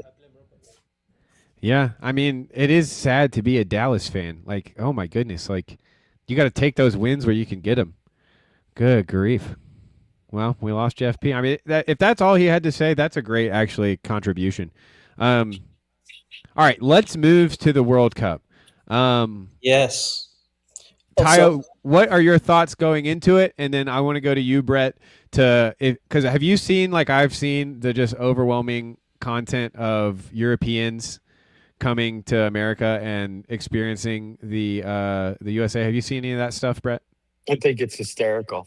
All right, sick. So we'll go to that. But Tayo, give us the kind of footballers take on the World Cup, maybe in general, but also like this specific World Cup. How are the teams looking? What team are you rooting for? And given your complex biography. No, that's a fair question. But so the World Cup in general, as the last World Cup that everyone was excited for before, during, and after, was 2014 in Brazil, because that felt like this is a World Cup for that being hosted by a historic footballing country, and everyone's very excited for. And the one after that was going to be hosted in Russia, which was one of the so FIFA is notoriously corrupt, and whether what the country that wins the World Cup is basically the ones that bribes the best, and the bribes are sometimes as blatant as and the Qatar one was very blatant, and as was the US one, because the FIFA bent backwards to get the US involved in this hosting this World Cup. So going into it, the last year or so in the footballing world, the joke was just about how the players have to walk around in bulletproof vests because they're going to be playing in the United States. That's sort of the meme, and no one was really excited about it. But every World Cup since Brazil happens, as we get closer to it, the rivalries, the country rivalries, the banter starts playing up, and yeah, the excitement was there going into the first round. The first match, Mexico v South Africa, is a repeat of the 2010 opening match, and 2010 World Cup is looked upon very fondly. So there was a lot of excitement for that match. And I think so far, it's the World Cup in general. This World Cup has lived up to the bill because every match has been better than expected. Even the ones that you're like, oh, this is going to be a boring match, like Scotland against, was it, who did they face? It was not Jamaica, some other Highland country. Was a very good match. And as far as the atmosphere, I think the World Cup does that everywhere it's being hosted. The World Cup invades the country and turns it into a football carnival for a month or so. I mean, So we've got a lot going on right now. I mean, this was definitely the year. If we were going to bribe anything, this would have been the year, right? The 250th anniversary. We got the yeah, World Cup. We got the Olympics. We got, what else we got? Donald Trump won the FIFA Peace Prize. Whatever. They're never going to give him anything. That was a part of during the negotiations before it was announced. It was like, yeah, oh yeah. So it was there was very blatant corruption in terms of how it got to the US, and Canada and Mexico got I'm cool. shit this. However, the tournament so far I think has been great. And the other thing that's made it exciting, I think, is the USA results. Because if Americans, I don't think, still care about football or soccer, as you guys call it, but Americans love America, and any chance to to cheer on America, they'll take it. If they had lost their opening match and it was obvious that they are not going to be any good in this tournament, I think the excitement amongst Americans would be a You little know bit low. what? You know what, though? When I was living in Atlanta, that was the fundamental difference. Coming from Florida, my wheelhouse was definitely not soccer, right? European football. But when I was living in Atlanta, it's such an international city. Um, almost all the guys I worked with were from other countries. And so I got to see like what McMo was talking about, the narrative. They're literally explaining to me what's going on with these guys, what's going on with the team, Yeah, giving me the background, the get law. me, yeah. So I was able to enjoy a World Cup in Atlanta that was super exciting. And again, I never would have thought I would have been into it like that. Oh, Atlanta. So the what was that? 94. No, no, no, no, no. It wasn't in Atlanta. I was in Oh, Atlanta. It okay. was, I think it might have been, wait a minute. So 2000, I was in Atlanta 2003 to 2010. So what World Cup? Well, that was two World Cups, right? Yeah, there was Germany in '06 and South Africa in 2010. Yeah. So one of those two. Yeah. So okay. So that's what I mean by the World Cup invades. Like you get all of these people from other country coming into America with their excitement. I think that carnival experience. I would like to hear what you how you guys see receiving it. But from my point of view, that happens every World Cup. Qatar turned into a global football carnival. Uh, but yeah, going back to the American, I think the American winning and winning so well, I think has gotten a lot, even the casual American fans more into it, which I think adds to like the whole excitement of it. But I, not to be the bearer of bad news, that excitement don't hold on to it too much because you're nowhere near the caliber of the teams are in this tournament, and you would do well to make it out of the group stage. That's a good point. That's fair. Whatever, dude. Whatever. You don't know. You're just saying that. You don't. You're just Yeah. saying stuff. You don't have the adequate expertise to make proclamations like that. What if we're Never the count ultimate USA out. underdog? Yeah, we could be You the never ultimate count underdog. USA out. Also, There's always a chance. Seeking Genuine is wanting us to make sure that I mention that. Yeah, the Carolina Hurricanes playing in the Stanley Cup Finals for the first time since 2002. Big ups. I forgot about hockey completely. Not a big hockey guy, although I did really enjoy Backyard Hockey, the video game, the computer game, when I was a youth. So I mean, I need something to like watch or listen to now that basketball's over. So maybe I'll start rooting for well, no, There's hockey's about to be over literally a too. World Cup happening. It is What weird when a team sport am I wins. going to watch? You know how when a team wins, like that city, all of a sudden becomes super interested in that sport. It's just amazing. The kids, everything. Like when the Florida Panthers were dominating, all of a sudden, there were kids everywhere walking around with hockey sticks and stuff like that. It's just kind of cool, Yeah, well, it's such a clear signal that things like are going well, for an if you think of it just as like a company, if your company is like doing well and the numbers are going great, then that's it has this synergistic thing where everybody starts doing their best. So even in like the facility manager is like, oh man, we're winning. Like there's going to be more people here. I need to do this thing. And they like doing it. They like being around victory, And a and great so farm that's, system. yeah, I mean, that's More interesting too. generational after generation, getting into it. These kids grow up playing it, and you know. That's true. That's true. What else about the World Cup? I remember the South African World Cup. I was at basketball camp at the University of Georgia, and they fixed my jump shot. And then after that, I watched the USA. I think that was Landon Donovan, maybe. And we actually like Yeah, won a game we weren't supposed to win. And we had the goalie, the bald goalie, that was really good too. that might He have was been good. against England because we got shafted at World Cup. This Yeah, we had an incredible goalie that was good enough to play for Everton, and we were like very proud of him. Tim Howard, he played for Yeah, United and then got sold to Everton. Yeah, yeah, yeah. Tim Howard, that's right. Premier Bald League guy. legend. Looked like Mhm. Brett, basically. Such an unk. You are an unk, dude. You and where was I?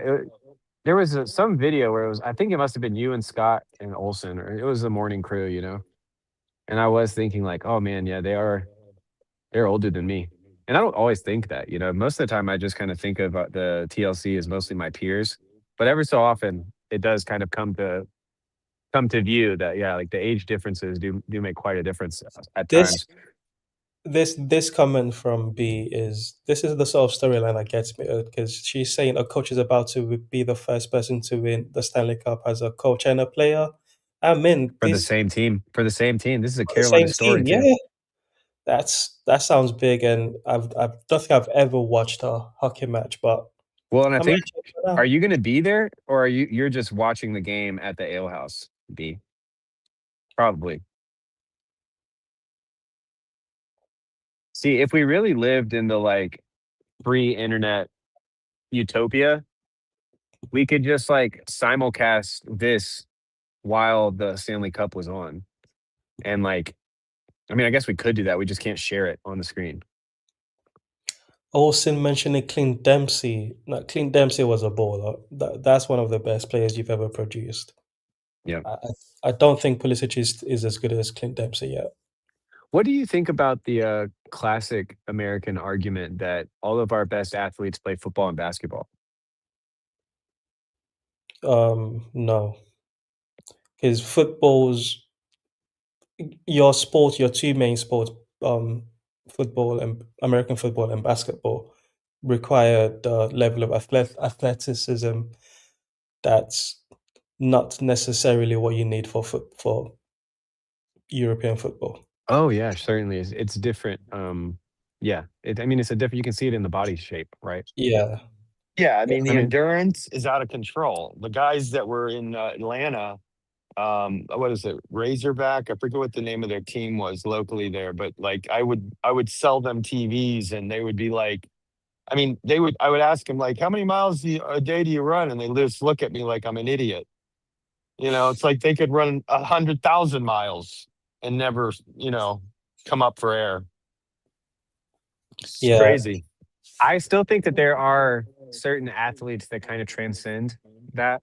Like of course it does matter what you choose to do as like a 12-year-old boy and then continue to do for the rest of your life. Like that obviously matters, Mm-hmm. like in terms of the skill set and stuff like that. But I also do think that there is an argument to be made that like had LeBron devoted his life to soccer, uh there's that's a scary striker. Or That's some no. That's not. That would be a scary strike. So, or a scary defender. I don't know.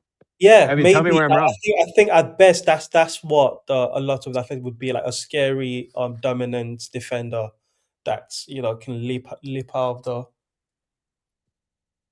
the yeah, like a But Van then Dijk I mean, LeBron player. is just the first guy that always comes to mind because at least for basketball and football, he's somebody who most people consider could have done both. That's what I mean about the Yeah, when it's a American different body type. So athleticism it's probably more between somebody like stronger, faster, taller. Yeah, but right. what about like like when guys, I remember growing up, there were a lot of guys that tried to cross sports. Like Michael Jordan tried to do it. I mean, there were guys that were baseball players that were trying to be basketball players that were like, or basketball players trying to be baseball players, and like, I get what you're saying. I mean, there is a Well, certain we had natural. a lot of freak athletes at my high school. Like one of our best offensive and defensive linemen was also like the soccer team's best player. And I think he played kind of center back. And Yeah, but then there's also like to me it's the more of like a position thing. Like somebody like DeAndre Fox on the Spurs, for instance, who's kind of would be tall for a soccer player, but like that's somebody who like it had he would be grown up.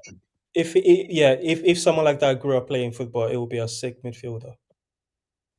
Yeah, and then for football, there's a lot of people like American football. There's a lot of especially like defensive backs who are kind of like norm. Like the thing about the NFL is some of the guys are incredibly tall and big, but there's also guys that are just like regular height.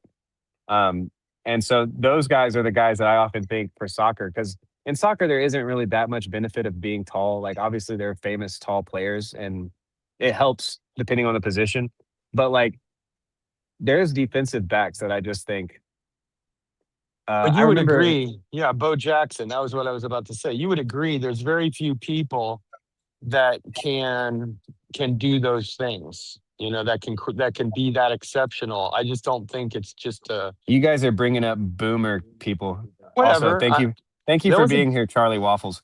I listen. don't know if I've ever seen you before, but yeah, no, I always said that as a joke. Like I agree with there have been athletes in the past that like these conversations are like, yeah, it seems like they could just kind of be good at whatever they wanted to do. Yeah, And this is the football's not about athleticism, but you know by the time you're like 7 or 9 at best whether you're one of the guys or not at football. well, And right, it's a coordination thing too, yeah, right? I it's a mean, feet coordination. yeah. Well, I That's mean that's true of I think there is a relationship where like you have to have I think that what the American argument is assuming is the kind of cultural practice and importance where you do grow up with like a football or a soccer ball like at your foot and like and so the hypothetical is like given a world where soccer was more culturally important to where it was like more kids were playing soccer than playing football or basketball in that world. that would like you would have been a problem decades ago. Right. I mean, that's kind of been the argument the whole time from the American standpoint. It's like, well, that's the reason why. It's like we don't care about this sport as much. We've got more important cultural. There are more important sports to our culture, Yeah, basically. yeah, I think that's a fair argument, but the argument of like our sports creates athletes that are so athletic that they could be dominant in every sport. I think that one falls flat with football because of all of the reasons we've said. But Yeah.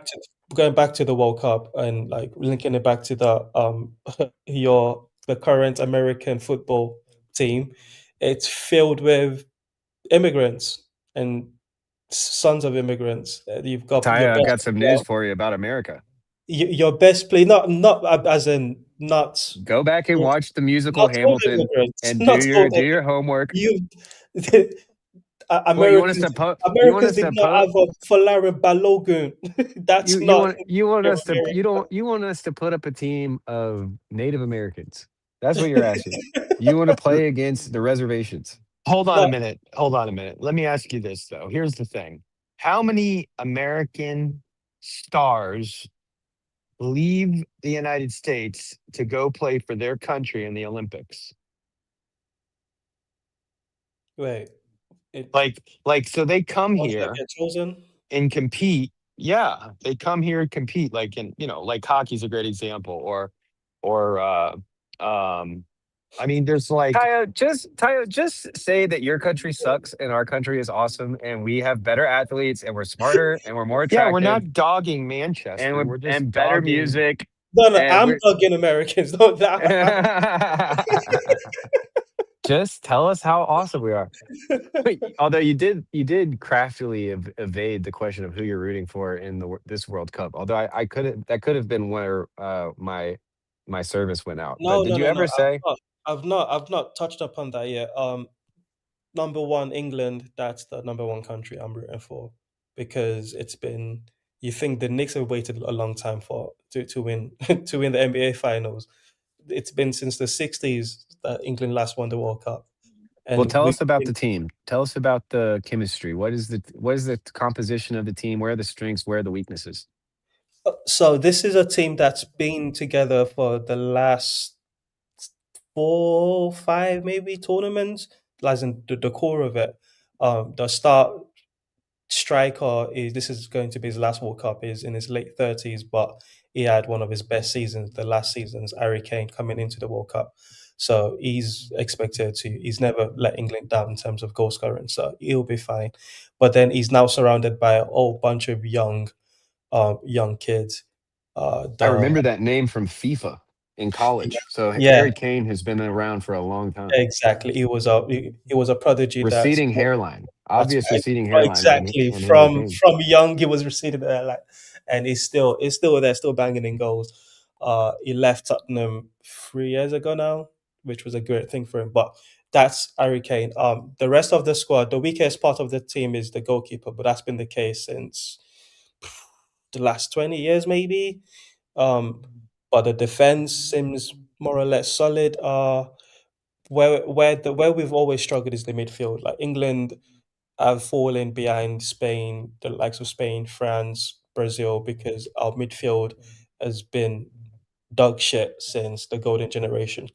But now we've got Jude Bellingham, who plays for Real Madrid. Uh, Declan Rice, who's plays for Arsenal, and they've just won the league. So we've got as good a chance. This is as highly rated an England team going into any World Cup as there has been this century. All right. So after England, who are you rooting for? After England, I'm rooting for every country that's got a Chelsea player on it, and I'm rooting against. Yeah, that's what I'm rooting for. But there are also a list of teams I'm rooting against for different reasons, such as Morocco. I'm rooting against them. I'm rooting against Germany and France just for the culture. Um, and the other ones, well, I can't think of right now, but those three come to mind. See, I think if America isn't in it, I think the majority of Americans would probably be rooting for England. So there's that. Yeah. It is funny to think about uh English men, British men sitting around like a locker room being like, why are our bloody midfielders so shitty? Why can't we find a bloody midfielder in the That's whole country, the whole that's nation, culture the right whole there. King's That's England? culture. that's It's so funny. that's what it's all about. That's what the pubs are Hey, going to be like hey, for the hey, come on now. Let's have a biscuit. Let's have some tea. We don't need to get overly stressed about our midfielders. Some of So them are so good. far, the World Cup has been enjoyable because I've been watching as a neutral, watching matches, hate watching. I don't like this team, so I'm going to root against them. That's fun, but once you've got emotional stake into it with your team now playing, eh, most of the fun goes out of the window, and it's serious business. And now, yes, we do have to discuss the midfield. Why is it playing so shit? Why is the referee being a prick? All of those conversations will be had for sure. We will be there. Yeah, we don't mind spoilers. Just call them Carolina, not Canes, okay? I'm from Florida. There's only one Hurricanes. Relax, bro. Just messing with her. Miami. I didn't know you were so pro Miami. I mean, Tayo did say it does get serious with these sports things, It gets very serious. The U.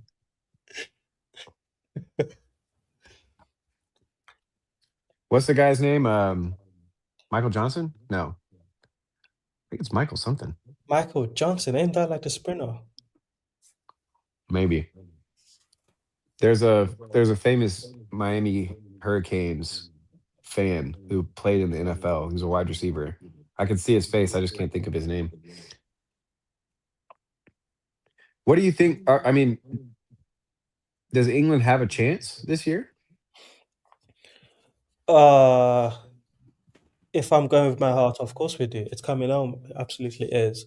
But quite frankly, the French could field three different starting 11s that would all be like favorites to win the tournament.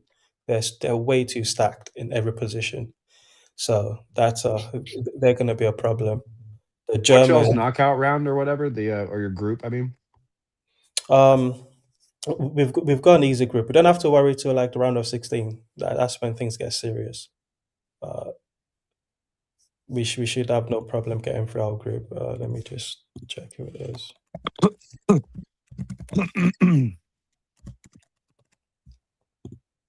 Well, we might have done it.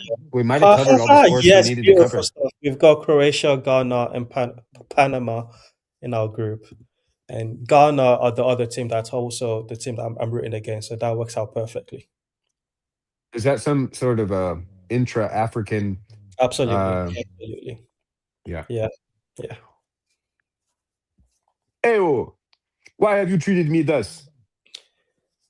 Yeah. That's my impression of an African man offended at another African man. Do you know what? Do you know it's because Nigerian didn't make it to the World Cup. So the job is to watch every team that had the other hand in us not making it to the World Cup. So then there'll be African teams. So yeah. One of my favorite things in the world are Nigerian memes. They're so funny. That's all of my internet feed. Most of them. I can't remember if this guy was Nigerian, but the guy who says, "People accuse me if of corruption. If I do it, it is not corruption." Oh no, he's I think he's Eastern African, either Zim or Kenyan. I know exactly the one you're talking about.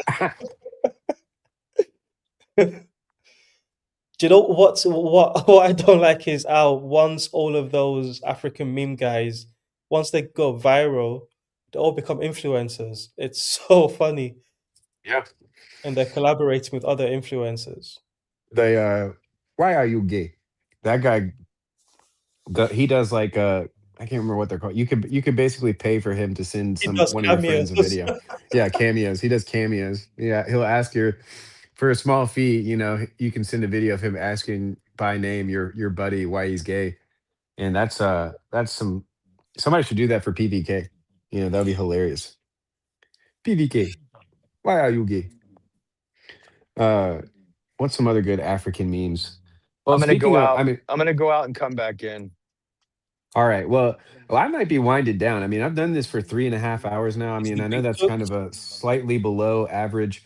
No, dude, I can't cook the beat while the stream is going. I guess actually, once the video ended, I probably could have, but by that point, I felt Yeah. bad for making my poor computer try to do all those things. It was whining at me with the fans, but and also my wife got back from running errands, so I'm not alone in the house anymore, which makes it a little awkward to kind of speak prophylatically to an audience of possibly dozens. Um, so yeah, maybe we'll just do final Final words. words. Yeah, yeah, final words, and then we'll end it. And this has been a good one. I feel chill. I feel like chill was accomplished. We reached the goal. I can confirm that I have felt virtually not alone and chilled. I do very much appreciate the return of the jocks and the sports talk invading TLC. You nerd, you will have your time again, but let's make a little room for the sports ball people. It's a nice balance. It certainly is. Brett, any final words, or did you already leave us? No, that's good. I appreciate it. All righty. Well, thanks so much, everybody. Thanks for everybody who hopped on. Thanks for everybody who donated to my Ko-Fi. That is certainly appreciated. Like always, I give you my solemn oath: no booze and no tattoos will be funded with the donations from your Ko-Fi. Mostly bills, to be honest. But I appreciate it, and I appreciate everybody who was hanging out in the hive mind. Um, a good chill stream, a fun chill stream. Time to eat some food. Bye bye.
As we always love us and hope, and the coming of our Savior Jesus Christ.